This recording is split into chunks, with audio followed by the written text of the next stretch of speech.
ವೀಕ್ಷಕರೇ, ಅಮೋಘ ವಾರ್ತೆಗಳಿಗೆ ಸ್ವಾಗತ. ನಾನು ನಂದಿನಿ. ಈಗ ಮುಖ್ಯಾಂಶಗಳು.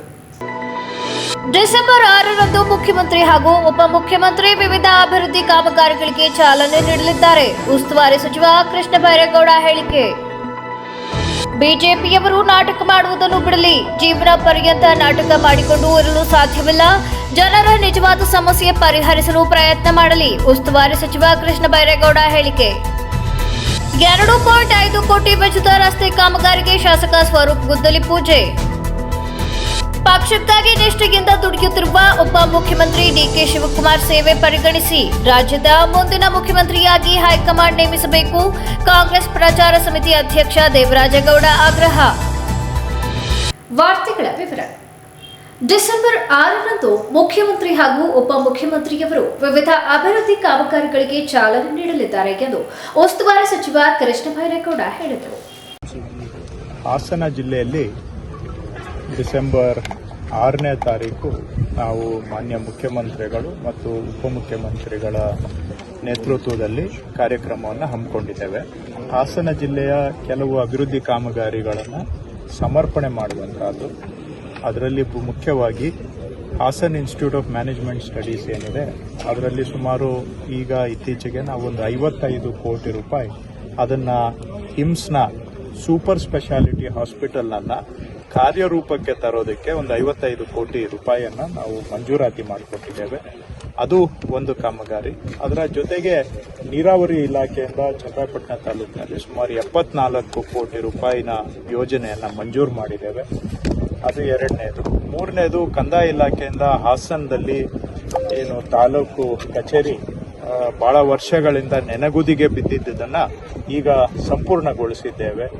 ಹಾಗೂ ಬೇರೆ ಬೇರೆ ಕೆಲವು ಮುರಾರ್ಜಿ ಶಾಲೆಗಳು, ಈ ರೀತಿಯಾಗಿ ಅನೇಕ ಅಭಿವೃದ್ಧಿ ಕಾಮಗಾರಿಗಳು, ಸುಮಾರು ಒಂದು 250 ಕೋಟಿ ರೂಪಾಯಿನ ಅಭಿವೃದ್ಧಿ ಕಾಮಗಾರಿಗಳು ಇದ್ದಾವೆ. ಅದರ ಜೊತೆಗೆ ಮುಖ್ಯವಾಗಿ ಕಂದಾಯ ಇಲಾಖೆಯಿಂದ ಸರ್ಕಾರಿ ಜಮೀನು ರೈತರಿಗೆ ದಶಕಗಳ ಹಿಂದೆ 16 ವರ್ಷಗಳ ಹಿಂದೆ ಮಂಜೂರಾಗಿದ್ದು, ಇಲ್ಲಿಯವರೆಗೂ ಅವರಿಗೆ ಪಕ್ಕಾ ಪೋಡಿಯಾಗದೆ, ಪಕ್ಕಾ ದಾಖಲೆಗಳಾಗದೆ ಅವರು ಜನ ಕಚೇರಿಯಿಂದ ಕಚೇರಿಗೆ ಅಲೆಯುವಂತಹದ್ದು ವ್ಯವಸ್ಥೆ ಇತ್ತು. ಇದಕ್ಕೆ ಸಂಪೂರ್ಣ ವಿರಾಮ ಆಡಿ ಜನಗಳ ಮನೆ ಬಾಗಿಲಿಗೆ ಕಂದಾಯ ಇಲಾಖೆ ಹೋಗಿ ಅವರಿಗೆ ಪಕ್ಕಾ ಪೋಡಿಯನ್ನ ಮಾಡಿಕೊಟ್ಟು ಅವರ ಜಮೀನಿನ ಮಾಲೀಕತ್ವಕ್ಕೆ ಒಂದು ಗ್ಯಾರಂಟಿ ಕೊಡಬೇಕು ಅಂತ ಹೇಳಿ ರಾಜ್ಯಾದ್ಯಂತ ಅಭಿಯಾನವನ್ನ ನಡೆಸ್ತಾ ಇದ್ದೇವೆ. ಅದನ್ನ ಹಾಸನದಲ್ಲೂ ನಡೆಸ್ತಾ ಇದ್ದೇವೆ. ಹಿಂದಿನ ಸರ್ಕಾರದ 5 ವರ್ಷದಲ್ಲಿ ಇಡೀ ರಾಜ್ಯದಲ್ಲಿ ಕೇವಲ 8,000 ಮಾತ್ರ ಪೋಡಿ ಪ್ರಕರಣಗಳನ್ನು ದುರಸ್ತಿ ಮಾಡಲಾಗಿತ್ತು. ನಮ್ಮ ಸರ್ಕಾರ ಈ ವರ್ಷ 2025 ಜನವರಿಯಿಂದ ರಾಜ್ಯಾದ್ಯಂತ ನನ್ನ ಭೂಮಿ ಅಂತೇಳಿ ಪೋಡಿ ಮಾಡಿಕೊಡ್ತಕ್ಕಂತಹ ಅಭಿಯಾನವನ್ನು ಆರಂಭ ಮಾಡಿ ನವೆಂಬರ್ವರೆಗೆ ಸುಮಾರು 1,50,000 ಮಂಜೂರಿದಾರ ರೈತರಿಗೆ ನಾವು ಪೋಡಿಯನ್ನ ಮಾಡಿಕೊಟ್ಟಿದ್ದೇವೆ. ಅವರಿಗೆ ಹಿಂದೆ ಸರ್ಕಾರದ ಜಮೀನು ಮಂಜೂರಾಗಿದ್ದಕ್ಕೆ ಪಕ್ಕಾ ಪೋಡಿಯನ್ನ ಮಾಡಿಕೊಟ್ಟಿದ್ದೇವೆ. 1,50,000 ಗುರಿಯನ್ನ ಮುಟ್ಟಿದ್ದೇವೆ ಜನವರಿಯಿಂದ ನವೆಂಬರ್ ನಡುವೆ. ಇದಕ್ಕೆ ಈ ಹಿಂದೆ ಹೋದ ಸರ್ಕಾರದಲ್ಲಿ 5 ವರ್ಷ ತಗೊಂಡ್ರೆ 8,000 ಆಗಿತ್ತು. ನಾವು ಜನವರಿಯಿಂದ ನವೆಂಬರ್ 11 ತಿಂಗಳಲ್ಲಿ 1,50,000 ಕೇಸನ್ನ ಅಳತೆ ಮಾಡಿದ್ದೇವೆ. ಅದೇ ಹಾಸನ ಜಿಲ್ಲೆಯಲ್ಲಿ ನಾವು ಈಗಾಗಲೇ ಸುಮಾರು 15,000 ಜಮೀನುಗಳನ್ನು ಅಳತೆ ಮಾಡಿದ್ದೇವೆ. ಒಟ್ಟು ಈಗ ಹಾಸನ ಜಿಲ್ಲೆಯಲ್ಲಿ ಸುಮಾರು ಒಂದು 24,000 ಮಂಜೂರಿದಾರ ರೈತರಿಗೆ ಪೋಡಿ ಮಾಡತಕ್ಕಂತಹ ಕಾರ್ಯಕ್ರಮವನ್ನು ಕೈಗೆತ್ತಿಕೊಂಡು ಅದರಲ್ಲಿ 15,000 ರೈತರದ್ದನ್ನ ಈಗಾಗಲೇ ಅಳತೆಗೆ ನಾವು ಮಾಡಿದ್ದೇವೆ. ಸೊ ಹಾಸನ ಜಿಲ್ಲೆಯಲ್ಲಿ 15,000 ಆಗಿದೆ ಅಳತೆ, ರಾಜ್ಯದಲ್ಲಿ 1,50,000 ಅಳತೆ ಆಗಿದೆ. ಸೊ ಇವುಗಳನ್ನ ಜನಗಳಿಗೆ ಸಮರ್ಪಣೆ ಮಾಡುವ ಉದ್ದೇಶದಿಂದ ಈ ಕಾರ್ಯಕ್ರಮವನ್ನು ಇಟ್ಕೊಂಡಿದ್ದೇವೆ. ನೀವು ಹಾಸನ ಜಿಲ್ಲೆಯದ್ದೇ ಹೋಲಿಕೆ ಮಾಡೋದಾದ್ರೆ ಕಳೆದ 14 ವರ್ಷ ತಗೊಂಡ್ರು ಕೂಡ ಕಳೆದ 14 ವರ್ಷದಲ್ಲಿ ಹಾಸನದಲ್ಲಿ ಪೋಡಿ ಆಗಿದ್ದು 2,444 ರೈತರದ್ದು. 14 ವರ್ಷದಲ್ಲಿ ಹಾಸನ ಜಿಲ್ಲೆಯಲ್ಲಿ ಪೋಡಿ ಆಗಿದ್ದು 2,444. ಇವೆಲ್ಲ ರೈತರಿಗೆ ಮಂಜೂರಾಗಿದ್ದು ಯಾವಾಗ ಅಂದ್ರೆ 1960ನೇ ಇಸ್ವಿ, 70, 80, 90, 2000 ಇಸ್ವಿಯಲ್ಲಿ ಮಂಜೂರಾಗಿದ್ದಂಥ ಜಮೀನುಗಳು ಇಲ್ಲಿವರೆಗೂ ಕೂಡ ಪೋಡಿ ಆಗದೆ ಜನ ಮನೆಯಿಂದ ಕಚೇರಿಯಿಂದ ಕಚೇರಿಗೆ ಅಲಿಯುವಂತ ಪರಿಸ್ಥಿತಿ ಇತ್ತು. ಅದಕ್ಕೆ ವಿರಾಮ ಕೊಡೋ ಉದ್ದೇಶದಿಂದ ನಾವು ಈ ಪೋಡಿ ಅಭಿಯಾನ ಆರಂಭ ಮಾಡಿದ್ದೇವೆ. 14 ವರ್ಷದಲ್ಲಿ 2444 ಆದ್ರೆ ನಾವು ಈ ಒಂದು ವರ್ಷದಲ್ಲಿ 15,000 ಜಮೀನುಗಳನ್ನ ಈಗ ಅಳತೆ ಮಾಡಿದ್ದೇವೆ. ಇನ್ನೂ 10,000 ಜಮೀನನ್ನ ಇನ್ನೊಂದು 2 ತಿಂಗಳಲ್ಲಿ ಅಳತೆ ಮಾಡಿಕೊಡ್ತೇವೆ. ಸೊ ಇದನ್ನ ಸಮರ್ಪಣೆ ಮಾಡಬೇಕು ಅನ್ನೋ ಉದ್ದೇಶದಿಂದ ಈ ಕಾರ್ಯಕ್ರಮವನ್ನು ನಾವು ಹಮ್ಮಿಕೊಂಡಿದ್ದೇವೆ. ಬಿಜೆಪಿಯವರು ನಾಟಕ ಮಾಡುವುದನ್ನು ಬಿಡಲಿ, ಜೀವನ ಪರ್ಯಂತ ನಾಟಕ ಮಾಡಿಕೊಂಡು ಇರಲು ಸಾಧ್ಯವಿಲ್ಲ. ಜನರ ನಿಜವಾದ ಸಮಸ್ಯೆ ಪರಿಹರಿಸಲು ಪ್ರಯತ್ನ ಮಾಡಲಿ. ರಾಜ್ಯಕ್ಕೆ ಆಗುತ್ತಿರುವ ಅನ್ಯಾಯದ ಬಗ್ಗೆಯೂ ಚರ್ಚೆಯಾಗಲಿ ಎಂದು ಉಸ್ತುವಾರಿ ಸಚಿವ ಕೃಷ್ಣ ಬೈರೇಗೌಡ ಹೇಳಿದರು. ನೀವು ಮಾತಾಡ್ದಂಗೆ ಒಬ್ಬೊಬ್ರು ಮಾತಾಡ್ತಾರೆ, ಅವ್ರವ್ರ ಸ್ವಾತಂತ್ರ್ಯ, ಅದ್ರ ಬಗ್ಗೆ ನಾವೇನ್ ಹೇಳಬೇಕು? ಏನಾದ್ರೂ ಇವತ್ತು ಪಬ್ಲಿಕ್ ಇಶ್ಯೂಸ್ ಬಗ್ಗೆ ಮಾತಾಡಿ, ರೈತರ ಸಮಸ್ಯೆ ಮಾತಾಡಿ. ಈಗ ಏನಾಗ್ತಾ ಇದೆ, ನಮ್ಮ ಮೇಕೆದಾಟು ನೀರು ಇವತ್ತು ಸುಪ್ರೀಂ ಕೋರ್ಟ್ ನಲ್ಲಿ ತಮಿಳುನಾಡು ಅರ್ಜಿ ವಜಾ ಆಗಿದೆ. ಕೇಂದ್ರ ಸರ್ಕಾರದವರು ಕೂಡಲೇ ನಮಗೆ ಮೇಕೆದಾಟಿನಲ್ಲಿ ಅಣೆಕಟ್ಟೆ ಕಟ್ಟೋದಕ್ಕೆ ಅವಕಾಶ ಕೊಡಬೇಕು, ಕೊಡ್ತಾ ಇಲ್ಲ. ಹಾಗಾದ್ರೆ ನಿಮ್ಮ ಉದ್ದೇಶ ಏನು? ಆ ಇಶ್ಯೂನ ಮುಚ್ಚಾಕಿ ಕೇಂದ್ರ ಸರ್ಕಾರವನ್ನ ರಕ್ಷಣೆ ಮಾಡೋದು ನಿಮ್ಮ ಉದ್ದೇಶನಾ? ಅದ್ರ ಬಗ್ಗೆ ಯಾಕೆ ಚರ್ಚೆ ಆಗ್ತಾ ಇಲ್ಲ ಇವತ್ತು? ಯಾಕೆ ಕೇಂದ್ರ ಸರ್ಕಾರದವರು ಮೇಕೆದಾಟು ವಿಷಯದಲ್ಲಿ ಕರ್ನಾಟಕಕ್ಕೆ ಅನ್ಯಾಯ ಮಾಡ್ತಾ ಇದ್ದಾರೆ? ಇದ್ರ ಬಗ್ಗೆ ಯಾಕೆ ಚರ್ಚೆ ಆಗ್ತಾ ಇಲ್ಲ? ಮಹದಾಯಿಗೆ ನಾವು ಅಲ್ಲಿ ನೀರನ್ನ ಎತ್ತೋಳಿ ಮಾಡೋದಕ್ಕೆ ಅರ್ಜಿ ಕೊಟ್ಟಿದ್ದು 2019ರಲ್ಲಿ ಅರ್ಜಿ ಕೊಟ್ಟಿದ್ದೇವೆ. 2019 ನ್ಯಾಯಾಲಯದಲ್ಲಿ ತೀರ್ಪು ಬಂದಿದೆ. ಬರೀ ಒಂದು ಎನ್ವೈರನ್ಮೆಂಟಲ್ ಕ್ಲಿಯರೆನ್ಸ್ಗೋಸ್ಕರ ಕೇಂದ್ರ ಸರ್ಕಾರದವರು 2019ರಿಂದ ಇವತ್ತವರೆಗೂ ಪೆಂಡಿಂಗ್ ಇಟ್ಕೊಂಡು ಕರ್ನಾಟಕಕ್ಕೆ ಅನ್ಯಾಯ ಮಾಡ್ತಾ ಇದ್ದಾರೆ. ಇದ್ರ ಬಗ್ಗೆ ಯಾಕೆ ಚರ್ಚೆ ಮಾಡೋದಿಲ್ಲ ಮಾಧ್ಯಮದಲ್ಲಿ? ಇದು ರಾಜ್ಯದ ಅನ್ನದ ವಿಷಯ ಹೌದಾ ಇಲ್ವಾ? ಜನಗಳ ಜೀವನದ ವಿಷಯ ಹೌದಾ ಇಲ್ವಾ? ಇದು ಯಾಕೆ ಚರ್ಚೆ ಮಾಡೋದಿಲ್ಲ?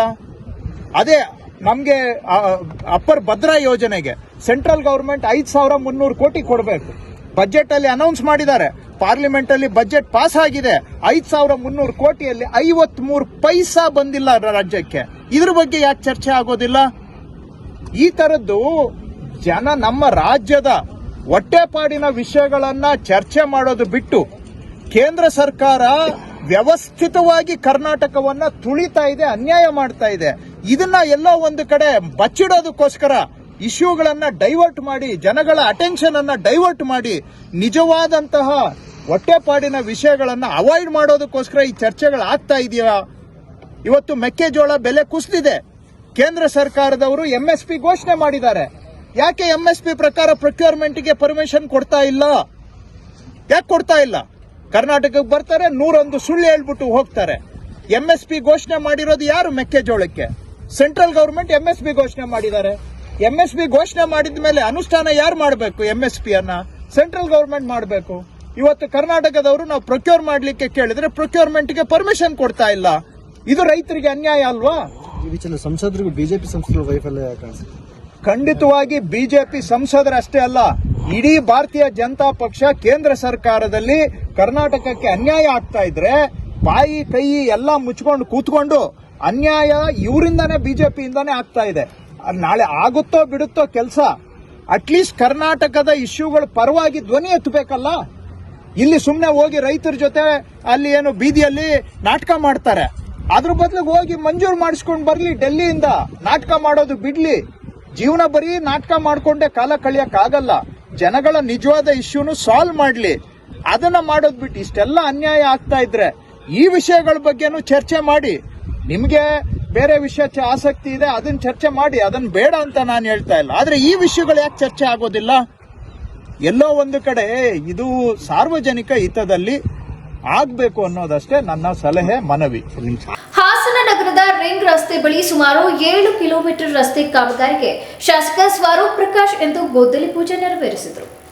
ಲೋಕೋಪಯೋಗಿ ಇಲಾಖೆಯಿಂದ 2,50,00,000 ವೆಚ್ಚದಲ್ಲಿ ಕೈಗೊಂಡಿರುವ ಈ ಕಾಮಗಾರಿ ರಿಂಗ್ ರಸ್ತೆಯಿಂದ ಯಡಿಯೂರು, ಹೊನ್ನೇನಹಳ್ಳಿ, ಚಿಟ್ಟನಹಳ್ಳಿ, ನಿಡೂಡಿ, ಚೀರನಹಳ್ಳಿ ಮಾರ್ಗವಾಗಿ ತಿಪಟೂರು, ಹಾಸನ ಸಂಪರ್ಕಿಸುವ ರಸ್ತೆ ಇದಾಗಿದ್ದು, ಗ್ರಾಮದ ಮುಖಂಡರ ಹಾಗೂ ಜೆಡಿಎಸ್ ಕಾರ್ಯಕರ್ತರ ಸಮ್ಮುಖದಲ್ಲಿ ಭೂಮಿ ಪೂಜೆ ನೆರವೇರಿಸಿದರು.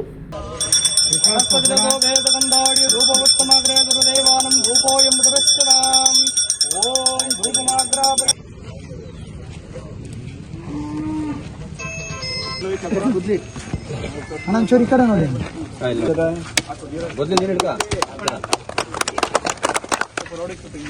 ಡಿಸೆಂಬರ್ 6ರಂದು ಹಾಸನದಲ್ಲಿ ನಡೆಯಲಿರುವ ಮುಖ್ಯಮಂತ್ರಿಗಳ ವಿಶೇಷ ಕಾರ್ಯಕ್ರಮ ಹಾಗೂ ಜಿಲ್ಲೆಯ ಅಭಿವೃದ್ಧಿ ಕಾರ್ಯಗಳನ್ನು ಯಶಸ್ವಿಯಾಗಿ ನಡೆಸುವ ಹಿನ್ನೆಲೆ ಶುಕ್ರವಾರ ಜಿಲ್ಲಾ ಪಂಚಾಯತ್ ಹೊಯ್ಸಳ ಸಭಾಂಗಣದಲ್ಲಿ ಜಿಲ್ಲಾ ಉಸ್ತುವಾರಿ ಸಚಿವ ಕೃಷ್ಣ ಬೈರೇಗೌಡರ ಅಧ್ಯಕ್ಷತೆಯಲ್ಲಿ ಜಿಲ್ಲೆಯ ಎಲ್ಲ ಇಲಾಖೆಗಳ ಅಧಿಕಾರಿಗಳ ಮಹತ್ವದ ಸಭೆ ನಡೆಯಿತು.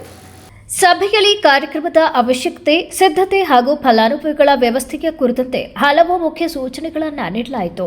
ಇದೇ ವೇಳೆ ಜಿಲ್ಲಾ ಉಸ್ತುವಾರಿ ಸಚಿವರು ಮಾತನಾಡಿ, ಕಾರ್ಯಕ್ರಮದ ಹೆಸರಿನಲ್ಲಿ ದುಂದುವೆಚ್ಚ ಮಾಡಬಾರದು ಹಾಗೂ ಅಧಿಕಾರಿಗಳ ಸಮಯ ವ್ಯರ್ಥವಾಗದಂತೆ ಯೋಜನೆ ರೂಪಿಸಬೇಕು. ಕಾರ್ಯಕ್ರಮಕ್ಕೆ ಆಗಮಿಸುವ ಪ್ರತಿಯೊಬ್ಬ ಫಲಾನುಭವಿಗೂ ಹಕ್ಕುಪತ್ರ, ಕ್ರಯಪತ್ರ ಹಾಗೂ ಏಸ್ವತ್ತು ದಾಖಲೆಗಳನ್ನು ಕಡ್ಡಾಯವಾಗಿ ಸಿದ್ಧಪಡಿಸಿ ನೀಡಬೇಕು. ಫಲಾನುಭವಿಗಳ ದಾಖಲೆಯನ್ನು ಈಗಾಗಲೇ ಪೂರ್ಣಗೊಳಿಸುವಂತೆ ಇಲಾಖೆಗಳಿಗೆ ಸೂಚನೆ ನೀಡಲಾಗಿತ್ತು. ಕಳೆದ ಸರ್ಕಾರದ ಅವಧಿಯಲ್ಲಿ 2.50 ಲಕ್ಷ ಹಕ್ಕುಪತ್ರ ನೀಡಿದ್ದರೂ ಕೇವಲ 10,600 ಮಾತ್ರ ಏಸ್ವತ್ತು ಮಾಡಲು ಸಾಧ್ಯವಾಗಿದೆ ಎಂಬುದನ್ನು ಸಭೆಯಲ್ಲಿ ಉಲ್ಲೇಖಿಸಲಾಯಿತು. ನಾಮಕಾವಸ್ಥೆ ಹಕ್ಕುಪತ್ರ ನೀಡುವ ಪದ್ಧತಿಯನ್ನು ಸಂಪೂರ್ಣ ನಿಲ್ಲಿಸಿ ಗ್ರಾಮ ಪಂಚಾಯತ್ ಮಟ್ಟದಲ್ಲಿ ನೀಡುವ ಪ್ರತಿಯೊಂದು ಹಕ್ಕುಪತ್ರಕ್ಕೂ ಏಸ್ವತ್ತು ಕಡ್ಡಾಯಗೊಳಿಸಬೇಕು ಎಂದು ಸೂಚಿಸಲಾಯಿತು. ಪೌತಿ ಖಾತೆ ಆಂದೋಲನವನ್ನು ಯಾವುದೇ ಕಾರಣಕ್ಕೂ ನಿಲ್ಲಿಸಬಾರದು. ಮೃತರ ಹೆಸರಿನಲ್ಲಿರುವ ದಾಖಲೆಗಳನ್ನು ವಾರಸುದಾರರ ಹೆಸರಿಗೆ ಬದಲಿಸುವ ಕೆಲಸವನ್ನು ಆದ್ಯತೆಯಿಂದ ಕೈಗೊಳ್ಳಬೇಕು. ತಾಲೂಕು ಮತ್ತು ಗ್ರಾಮ ಪಂಚಾಯತ್ ಮಟ್ಟದಲ್ಲಿ ನೋಡಲ್ ಅಧಿಕಾರಿಗಳನ್ನು ನೇಮಕ ಮಾಡಿ ಫಲಾನುಭವಿಗಳಿಗೆ ಯಾವುದೇ ತೊಂದರೆಯಾಗದಂತೆ ಕಾರ್ಯಕ್ರಮಕ್ಕೆ ಕರೆತರಲು ಸೂಚಿಸಲಾಯಿತು.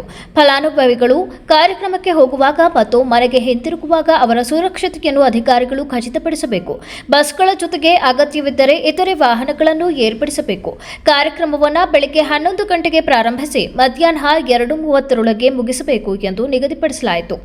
ಭಾಗವಹಿಸುವವರಿಗೆ ತಿಂಡಿ ಮತ್ತು ಮಧ್ಯಾಹ್ನದ ಊಟದ ವ್ಯವಸ್ಥೆಯನ್ನು ಸುಸಜ್ಜಿತವಾಗಿ ಮಾಡಬೇಕು. ವಿಎಗಳು ಹಾಗೂ ಪಿಡಿಒಗಳು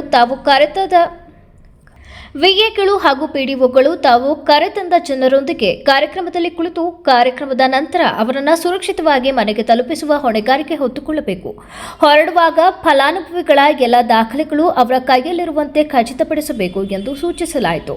ಮುಖ್ಯಮಂತ್ರಿಗಳ ಕಾರ್ಯಕ್ರಮವನ್ನು ಶಿಸ್ತಿನಿಂದ ಫಲಾನುಭವಿ ಕೇಂದ್ರಿತವಾಗಿ ಹಾಗೂ ದುಂದು ವೆಚ್ಚವಿಲ್ಲದೆ ನಡೆಸಲು ಅಧಿಕಾರಿಗಳು ಬದ್ಧತೆ ವ್ಯಕ್ತಪಡಿಸಿದರು. ಸಭೆಯಲ್ಲಿ ಸಂಸದ ಶ್ರೀ ಎಸ್ ಎಂ ಪಟೇಲ್, ಶಾಸಕ ಕೆಎಂ ಶಿವಲಿಂಗೇಗೌಡ, ಜಿಲ್ಲಾಧಿಕಾರಿ ಕೆಎಸ್ ಲತಾಕುಮಾರಿ, ಅಪರ ಜಿಲ್ಲಾಧಿಕಾರಿ ಬಿಎ ಜಗದೀಶ್, ಪೊಲೀಸ್ ವರಿಷ್ಠಾಧಿಕಾರಿ ಮೊಹಮ್ಮದ್ ಸುಜೀತಾ ಸೇರಿದಂತೆ ಅಧಿಕಾರಿಗಳು ಉಪಸ್ಥಿತರಿದ್ದರು. ಪಕ್ಷಕ್ಕಾಗಿ ನಿಷ್ಠೆಯಿಂದ ದುಡಿಯುತ್ತಿರುವ ಉಪಮುಖ್ಯಮಂತ್ರಿ ಡಿಕೆ ಶಿವಕುಮಾರ್ ಸೇವೆ ಪರಿಗಣಿಸಿ ಅವರನ್ನು ರಾಜ್ಯದ ಮುಂದಿನ ಮುಖ್ಯಮಂತ್ರಿಯಾಗಿ ಹೈಕಮಾಂಡ್ ನೇಮಿಸಬೇಕು ಎಂದು ಜಿಲ್ಲಾ ಕಾಂಗ್ರೆಸ್ ಪ್ರಚಾರ ಸಮಿತಿ ಅಧ್ಯಕ್ಷ ದೇವರಾಜೇಗೌಡ ಒತ್ತಾಯಿಸಿದರು. 20ನೇ ಸಾಲಿನಲ್ಲಿ 2020ರಲ್ಲಿ ಡಿಕೆ ಶಿವಕುಮಾರ್ ಅವರು ಪಕ್ಷದ ನೇತೃತ್ವವನ್ನು ವಹಿಸಿಕೊಂಡರು. ಬಳಿಕ ಪಕ್ಷ ಸಂಘಟನೆಯನ್ನು ಅತಿ ಹೆಚ್ಚು ಮುತುವರ್ಜಿಯನ್ನು ವಹಿಸಿ ಸಂಘಟನೆ ಮಾಡಿದ್ರಿಂದ, ಕಾರ್ಯಕರ್ತರನ್ನ ಹುಟ್ಟಾಕಿದ್ರಿಂದ 2023ರಲ್ಲಿ ಅವರ ನೇತೃತ್ವದಲ್ಲಿ ನಡೆದಂಥ ಚುನಾವಣೆಯಲ್ಲಿ ಅತಿ ಹೆಚ್ಚು ಸ್ಥಾನವನ್ನು ಅಂದರೆ 136 MLA ಸ್ಥಾನವನ್ನು ಗೆಲ್ಲಲಿಕ್ಕೆ ಅನುಕೂಲ ಆಯಿತು. ಆ ನಿಟ್ಟಿನಲ್ಲಿ ಪಕ್ಷ ಇವತ್ತು ಅಧಿಕಾರಕ್ಕೆ ಕೂಡ ಬಂದಿದೆ.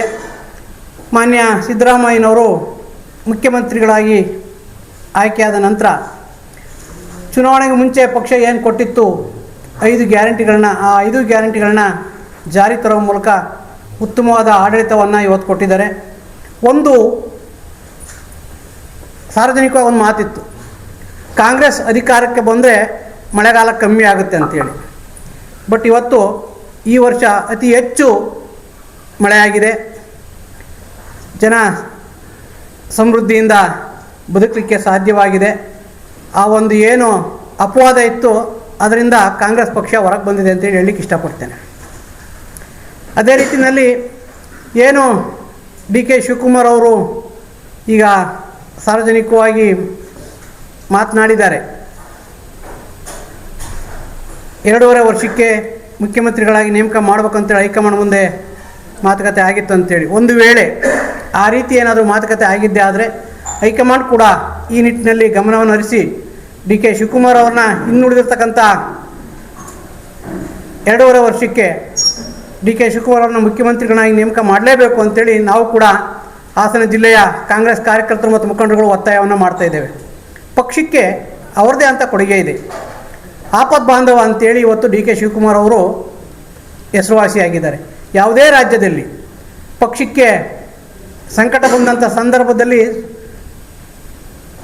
ನೇರವಾಗಿ ಮತ್ತು ಕೂಡಲೇ ಸ್ಪಂದಿಸೋ ಮೂಲಕ ಪಕ್ಷವನ್ನು ಸರ್ಕಾರವನ್ನು ಉಳಿಸಲಿಕ್ಕೆ ಪ್ರಯತ್ನವನ್ನು ಪಟ್ಟಿದ್ದಾರೆ. ಅಂಥ ಒಂದು ವ್ಯಕ್ತಿ ಡಿ ಕೆ ಶಿವಕುಮಾರ್ ಅವರು. ಒಕ್ಕಲಿಗ ಜನಾಂಗಕ್ಕೂ ಕೂಡ ಅನುಕೂಲ ಆಗುತ್ತೆ. ಈಗಾಗಲೇ ತಾವೆಲ್ಲ ನೋಡಿದಿರಿ, ಒಕ್ಕಲಿಗರ ಮಹಾಸಂಸ್ಥಾನ ಮಠದ ಆದಿಚುಂಚನಗಿರಿ ಸ್ವಾಮೀಜಿಗಳು ಕೂಡ ಈ ವಿಚಾರವಾಗಿ ಮಾತನಾಡಿದ್ದಾರೆ. ಡಿ ಕೆ ಶಿವಕುಮಾರ್ ಮುಖ್ಯಮಂತ್ರಿಯಾಗಿ ಮಾಡಬೇಕಂತ ಒತ್ತಾಯವನ್ನು ಕೂಡ ಮಾಡಿದ್ದಾರೆ. ಅದೇ ರೀತಿ ಉಳಿಕೆ ಸಚಿವರು ಸ್ವಾಮೀಜಿಗಳು ಕೂಡ ಒತ್ತಾಯವನ್ನು ಮಾಡಿದ್ದಾರೆ. ಅದರ ಜೊತೆಗೆ ಒಕ್ಕಲಿಗರ ಸಂಘ, ರಾಜ್ಯ ಒಕ್ಕಲಿಗರ ಸಂಘ ಕೂಡ ಒತ್ತಾಯವನ್ನು ಮಾಡಿದೆ. ನಾವು ಯಾವುದೇ ಒಂದು ಸಮುದಾಯವನ್ನು ವಿರೋಧ ಮಾಡ್ತಾ ಇಲ್ಲ. ಈಗಾಗಲೇ ಇರ್ತಕ್ಕಂಥ ಮುಖ್ಯಮಂತ್ರಿಗಳನ್ನು ಕೂಡ ನಾವು ವಿರೋಧಿಸ್ತಾ ಇಲ್ಲ. ಮುಖ್ಯಮಂತ್ರಿಗಳ ಕಾರ್ಯವೈಖರಿಯನ್ನು ಕೂಡ ನಾವು ಶ್ಲಾಘಿಸ್ತಾ ಅವರ ದಕ್ಷ ಆಡಳಿತವನ್ನು ಕೂಡ ನಾವು ಮೆಚ್ಚಿಕೊಂಡು ಡಿ ಕೆ ಶಿವಕುಮಾರ್ ಅವರ ಸಂಘಟನೆ, ಅವರ ಚತುರತೆ, ಪಕ್ಷಕ್ಕೆ ಪ್ರಾಮಾಣಿಕವಾಗಿ ದುಡಿದತಕ್ಕಂಥದ್ದು, ಅವರ ಸೇವೆ, ಇವೆಲ್ಲವನ್ನು ಪರಿಗಣಿಸುವ ಮೂಲಕ ಅವರನ್ನು ಮುಖ್ಯಮಂತ್ರಿಯನ್ನಾಗಿ ಮಾಡಬೇಕು ಅಂತೇಳಿ ಪತ್ರಿಕಾಗೋಷ್ಠಿಯಲ್ಲಿ ಜಿಲ್ಲಾ ಕಾಂಗ್ರೆಸ್ ಸಮಿತಿಯ ನಾಯಕರಾದ ಗಿರೀಶ್, ಶಿವಕುಮಾರ್, ಕುಮಾರ್ ಶೆಟ್ಟಿ, ಸುರೇಶ್, ಸುಜೀತ್ ಸೇರಿದಂತೆ ಇತರರು ಉಪಸ್ಥಿತರಿದ್ದರು. ಕ್ರೀಡೆಯಲ್ಲಿ ತೊಡಗುವುದರಿಂದ ಮನಸ್ಸು ಹರ್ಷಗೊಳ್ಳುತ್ತದೆ, ದೇಹಕ್ಕೆ ವ್ಯಾಯಾಮವಾಗುತ್ತದೆ ಮತ್ತು ಜೀವನದಲ್ಲಿ ಸ್ಪರ್ಧಾತ್ಮಕ ಮನೋಭಾವ ಬೆಳೆದು ಬರುತ್ತದೆ. ಕ್ರೀಡೆ ಕೇವಲ ಮನರಂಜನೆ ಅಥವಾ ಆರೋಗ್ಯ ಅಭಿವೃದ್ಧಿಗೆ ಮಾತ್ರವಲ್ಲ, ಅದು ರಾಷ್ಟ್ರ ನಿರ್ಮಾಣಕ್ಕೆ ಸಹ ಪೂರಕ ಎಂದು ಎಸ್ಡಿಎಂ ಆಯುರ್ವೇದ ಮೆಡಿಕಲ್ ಕಾಲೇಜಿನ ಸಹ ಪ್ರಾಧ್ಯಾಪಕರಾದ ಡಾಕ್ಟರ್ ಗುರು ಬಸವರಾಜ್ ಯಲಕಂಚಿನ ಹೇಳಿದರು.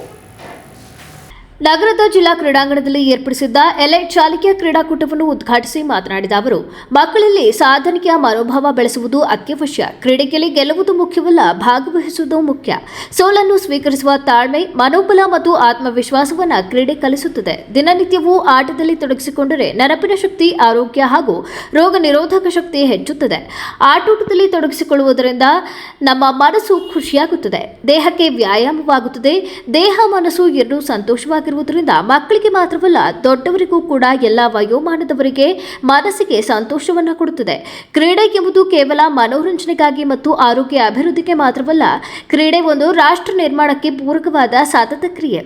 ಆಟದಲ್ಲಿ ನಮಗೆ ಪ್ರದರ್ಶಿಸುವ ಅವಕಾಶ ಬರುವವರೆಗೂ ತಾಳ್ಮೆ ಬೇಕಾಗುತ್ತದೆ. ಕ್ರೀಡೆ ಎಂಬುದು ನಿಮಗೆ ತಾಳ್ಮೆಯನ್ನು ಕಲಿಸುತ್ತದೆ. ಕ್ರೀಡೆಯಲ್ಲಿ ಸೋತಾಗ ಸೋಲನ್ನ ಒಪ್ಪಿಕೊಳ್ಳುವ ಸ್ಪರ್ಧಾತ್ಮಕ ಮನೋಭಾವ, ಛಲವನ್ನ ಹಾಗೂ ಆತ್ಮವಿಶ್ವಾಸವನ್ನ ಕೊಡುತ್ತದೆ. ಕ್ರೀಡೆಯಲ್ಲಿ ಗೆಲ್ಲುವುದು ಮುಖ್ಯವಲ್ಲ, ಭಾಗವಹಿಸುವುದು ಬಹಳ ಮುಖ್ಯ. ಸತತ ತರಬೇತಿ ಪ್ರಯತ್ನದ ಉದ್ದೇಶವನ್ನ ಕ್ರೀಡೆ ನಮಗೆ ಕೊಡುತ್ತದೆ. ಸ್ಪರ್ಧೆ ಎಂದು ಬಂದಾಗ ಒಂದಿಷ್ಟು ಚಾಣಾಕ್ಷತನ, ಚುರುಕುತನ ಇರುವವರಿಗೆ ಅವಕಾಶ ಸಿಗುತ್ತದೆ. ಕ್ರೀಡೆ ಎಂಬುದು ದಿನನಿತ್ಯದ ಚಟುವಟಿಕೆ ಆಗಬೇಕು. ಇದನ್ನ ಗಂಭೀರವಾಗಿ ತೆಗೆದುಕೊಂಡರೆ ಮಗುವಿನ ನೆನಪಿನ ಶಕ್ತಿ ಹೆಚ್ಚಾಗುತ್ತದೆ, ಆರೋಗ್ಯ ವೃದ್ಧಿಸುತ್ತದೆ, ರೋಗ ನಿರೋಧಕ ಶಕ್ತಿ ಹೆಚ್ಚಿಸುತ್ತದೆ ಎಂದು ಹೇಳಿದರು. ಕ್ರೀಡೆ ಕೇವಲ ಮನರಂಜನೆಗೆ ಮತ್ತು ಮನೋಲ್ಲಾಸಕ್ಕೆ ಅಂತ ನಾವು ಭಾವಿಸಿದ್ದೀವಿ. ಅದು ಖಂಡಿತ ಸತ್ಯ. ಯಾಕೆಂದ್ರೆ ಆಟಗಳಲ್ಲಿ ನಾವು ತೊಡಕೊಳ್ಳೋದ್ರಿಂದ ನಮ್ಮ ಮನಸ್ಸು ಖುಷಿ ಆಗುತ್ತೆ, ದೇಹಕ್ಕೆ ವ್ಯಾಯಾಮ ಆಗುತ್ತೆ. ದೇಹ ಮನಸ್ಸುಗಳೆರಡು ಖುಷಿ ಆಗೋದ್ರಿಂದ ಆಟ ಬಹುಶಃ ದೊಡ್ಡವರಿಗೂ ಕೂಡ, ಮಕ್ಕಳಿಗಷ್ಟೇ ಅಲ್ಲ, ಎಲ್ಲ ವಯೋಮಾನದವರಿಗೆ ಆಟ, ಕ್ರೀಡೆ ಬಹಳ ಸಂತೋಷವನ್ನು ಕೊಡುತ್ತೆ. ಆದರೆ ಮಕ್ಕಳೇ, ಕೇವಲ ಕ್ರೀಡೆ ಮನರಂಜನೆಗಾಗಿ ಮಾತ್ರ ಅಲ್ಲ, ಆರೋಗ್ಯ ಅಭಿವೃದ್ಧಿಗೆ ಮಾತ್ರವಲ್ಲ, ಕ್ರೀಡೆ ಒಂದು ರಾಷ್ಟ್ರ ನಿರ್ಮಾಣಕ್ಕೆ ಪೂರಕವಾದ ಒಂದು ಸತತ ಕ್ರಿಯೆ ಅಂತ ನಾನು ಭಾವಿಸಿದ್ದೀನಿ. ಯಾಕೆ ಆಟ ಆಡೋದ್ರಿಂದ, ಕ್ರೀಡೆಯಲ್ಲಿ ತೊಡಗಿಕೊಳ್ಳೋದ್ರಿಂದ ನಿರಂತರವಾಗಿ ಒಂದು ರಾಷ್ಟ್ರ ನಿರ್ಮಾಣ ಚೆನ್ನಾಗಾಗುತ್ತೆ ಅಂದ್ರೆ, ನೋಡಿ, ಆಟದಲ್ಲಿ ನಮಗೆ ತಾಳ್ಮೆ ಬೇಕಾಗುತ್ತೆ, ಹೌದಲ್ವಾ? ನಮ್ಮ ಅವಕಾಶ ಬರೋವರೆಗೂ ನಾವು ತಾಳ್ಬೇಕಾಗತ್ತೆ. ಅದು ಕ್ರಿಕೆಟ್ ಇರಲಿ, ವಾಲಿಬಾಲ್ ಇರಲಿ, ಖೋಖೋ ಇರಲಿ, ನಾನು ನನ್ನ ಆಟವನ್ನು ಪ್ರದರ್ಶಿಸುವ ಅವಕಾಶ ಬರುವವರೆಗೆ ನಾನು ಕಾಯಬೇಕು. ಹಾಗಾಗಿ ಕ್ರೀಡೆ ನಿಮಗೆ ತಾಳ್ಮೆಯನ್ನ ಕಲಿಸುತ್ತೆ, ಹೌದಲ್ವಾ? ಕ್ರೀಡೆ ಸೋತಾಗ ಸೋಲನ್ನು ಒಪ್ಪಿಕೊಳ್ಳುವ ಒಂದು ಸ್ಪರ್ಧಾತ್ಮಕ ಮನೋಭಾವವನ್ನ, ಛಲವನ್ನ, ಆತ್ಮವಿಶ್ವಾಸವನ್ನು ಕೂಡ ನಿಮಗೆ ಕೊಡುತ್ತೆ. ಉದಾಹರಣೆಗೆ, ಇವತ್ತು ನೀವು ಮೋಸ್ಟ್ಲಿ ರನ್ನಿಂಗ್ ರೇಸ್ ಎಲ್ಲ ಇರುತ್ತೆ, 100 ಮೀಟರ್ಸ್, 200 ಮೀಟರ್ಸ್, 400 ಮೀಟರ್ಸ್. ಯಾರೋ 4th ಬಂದ್ಬಿಡ್ತಾರೆ. 4th ಪ್ರೈಸ್ ಇರೋದು 1st, 2nd, 3rd ಮಾತ್ರ. ಎಲ್ಲರಿಗಿಂತಲೂ ಬಹಳ ದೊಡ್ಡ ಬೇಸರ ಆಗೋದು ಯಾರಿಗೆ ಅಂದ್ರೆ, 4th ಪ್ಲೇಸಲ್ಲಿ ಬಂದು 3ನೇ ಪ್ರೈಸ್ ಕೂಡ ನನಗೆ ಸಿಗ್ಲಿಲ್ಲಲ್ಲ ಅನ್ನೋಂಥ ವಿದ್ಯಾರ್ಥಿನಿಗೆ ಖಂಡಿತ ಬೇಸರ ಆಗುತ್ತೆ. ಹಾಗೆ ಉಳಿದವರಿಗೂ ಕೂಡ. ಇದ್ರ ಮೂಲಕ ಏನ್ ಸಂದೇಶ ಸಿಗುತ್ತೆ ಅಂದ್ರೆ ಬರೀ ಗೆಲ್ಲುವುದು ಮುಖ್ಯವಲ್ಲ, ಭಾಗವಹಿಸುವಿಕೆ ಮುಖ್ಯ, ಸ್ಪರ್ಧಾತ್ಮಕವಾಗಿ ಇರುವುದು ಮುಖ್ಯ, ಸತತ ಪ್ರಯತ್ನ ಮುಖ್ಯ ಅನ್ನುವಂಥ ಸಂದೇಶವನ್ನ ಕ್ರೀಡೆ ನಮಗೆ ಕೊಡುತ್ತೆ. ನಾನು ಯಾಕೆ ಈ ಮಾತನ್ನು ಹೇಳ್ತಾ ಇದ್ದೀನಿ ಅಂದ್ರೆ, ನೀವೆಲ್ಲರೂ ಇವತ್ತು ಆಟ ಆಡ್ತಾ ಇದ್ದೀರಿ, ಇಲ್ಲಿ ಗೆಲ್ಲುವುದು ಬೆರಳೆಣಿಕೆಯಷ್ಟು, ಫಸ್ಟ್ ಸೆಕೆಂಡ್ ಥರ್ಡ್ ಮಾತ್ರ. ಆದ್ರೆ ನಿಜವಾಗಿ ಇಲ್ಲಿ ಗೆಲ್ಲುವುದು ಯಾರು ಗೊತ್ತಾ? ಯಾರೆಲ್ಲ ಕ್ರೀಡೆಯಲ್ಲಿ ಭಾಗವಹಿಸ್ತೀರಿ ಅವರೆಲ್ಲ ಗೆಲ್ತಾರೆ. ಯಾಕೆ ಅಂದ್ರೆ ಅವರು ತಮ್ಮಲ್ಲಿರುವ ತಾಳ್ಮೆಯನ್ನ ಪರೀಕ್ಷೆ ಮಾಡ್ಕೊಳ್ತಾರೆ, ತಮ್ಮಲ್ಲಿರುವ ದೈಹಿಕ ಶ್ರಮದ ಕ್ಷಮತೆಯನ್ನ ಒಂದು ಪರೀಕ್ಷೆ ಮಾಡ್ಕೊಳ್ತಾರೆ, ಹಾಗೂ ಸ್ಪರ್ಧೆಯಲ್ಲಿ ನಾನು ಎಲ್ಲಿದ್ದೀನಿ ಅಂತ ಗುರುತಿಸಿಕೊಳ್ಳುವ ತಮ್ಮ ದೇಹದಾರ್ಢ್ಯದ ಮಟ್ಟವನ್ನು ಪರೀಕ್ಷಿಸಿಕೊಳ್ಳುವ ಪ್ರಯತ್ನವನ್ನು ಮಾಡ್ತಾರೆ, ಪರೀಕ್ಷೆಯನ್ನು ಮಾಡ್ತಾರೆ. ಹಾಗಾಗಿ ಕ್ರೀಡೆಯಲ್ಲಿ ಯಾರು ಸಹ, ಯಾರಿಗೆ ಇವತ್ತು ಬಹುಮಾನ ಸಿಗೋದಿಲ್ವೋ ಅವ್ರು ಯಾರು ಕೂಡ ಬೇಜಾರಾಗೋದು ಪ್ರಶ್ನೆ ಇಲ್ಲ. ಇಂದು ಭಾಗವಹಿಸುತ್ತಿರುವ ಎಲ್ಲ ನಮ್ಮ ಬಾಲ ಕ್ರೀಡಾಳುಗಳಿಗೆ ಒಂದು ಜೋರಾದ ಚಪ್ಪಾಳೆ ಬರಲಿ, ಎಲ್ಲರೂ ಜೋರಾದ ಚಪ್ಪಾಳೆ ತಟ್ಟೋಣ. ಆದರೆ ಸ್ಪರ್ಧೆ ಅಂತ ಬಂದಾಗ ಖಂಡಿತವಾಗ್ಲೂ ಒಂದಿಷ್ಟು ವೇಗ, ಒಂದಿಷ್ಟು ಚಾಣಾಕ್ಷತನ, ಒಂದಿಷ್ಟು ಚುರುಕುತನ ಇರೋರಿಗೆ ಬಹುಶಃ ಅವಕಾಶ ಸಿಗುತ್ತೆ. ನೀವು ಕೂಡ ಯಾರಿಗೆ ಬಹುಮಾನ ಬಂದಿಲ್ವೋ ಅವರನ್ನ ಅಳವಡಿಸಿಕೊಳ್ಳಿ.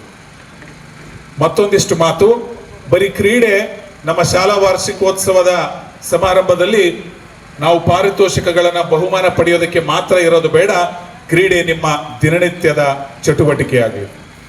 ಕಾರ್ಯಕ್ರಮದಲ್ಲಿ ಕ್ರೀಡಾ ಧ್ವಜಾರೋಹಣ, ಕ್ರೀಡಾ ಜ್ಯೋತಿಯ ಸ್ವಾಗತ, ಬಹುಮಾನಗಳ ಅನಾವರಣ ಹಾಗೂ ಪ್ರತಿಜ್ಞಾ ವಿಧಿ ನೆರವೇರಿತು. ಈ ಸಂದರ್ಭದಲ್ಲಿ ಶಿಕ್ಷಣ ಇಲಾಖೆಯ ಡಿಪಿಇಒ ಎಂಎಸ್ ನಿಂಗಯ್ಯ, ಎಲೈಟ್ ಶಾಲೆಯ ಖಜಾಂಚಿ ಸ್ವಪ್ನ ಕಿರಣ್, ಜಿಲ್ಲಾ ದೈಹಿಕ ಶಿಕ್ಷಣಾಧಿಕಾರಿಗಳಾದ ಮಹಾದೇವ್, ಅಂತಾರಾಷ್ಟ್ರೀಯ ಚೆಸ್ ಆರ್ಬಿಟರ್ ಮತ್ತು ಬಿಸಿಸಿಐನ ಗ್ರೇಡ್ 1 ತೀರ್ಪುಗಾರರಾದ ಸಲೀಂ ಬೇಗ್, ಶಾಲಾ ಆಡಳಿತಾಧಿಕಾರಿಗಳಾದ ಕೆಎಂ ನಾಗರಾಜು, ಪ್ರಾಂಶುಪಾಲರಾದ ಶ್ರೀಮತಿ ಎಸ್ ಕ್ರಿಸ್ಟಿನಾ ಇತರರು ಉಪಸ್ಥಿತರಿದ್ದರು.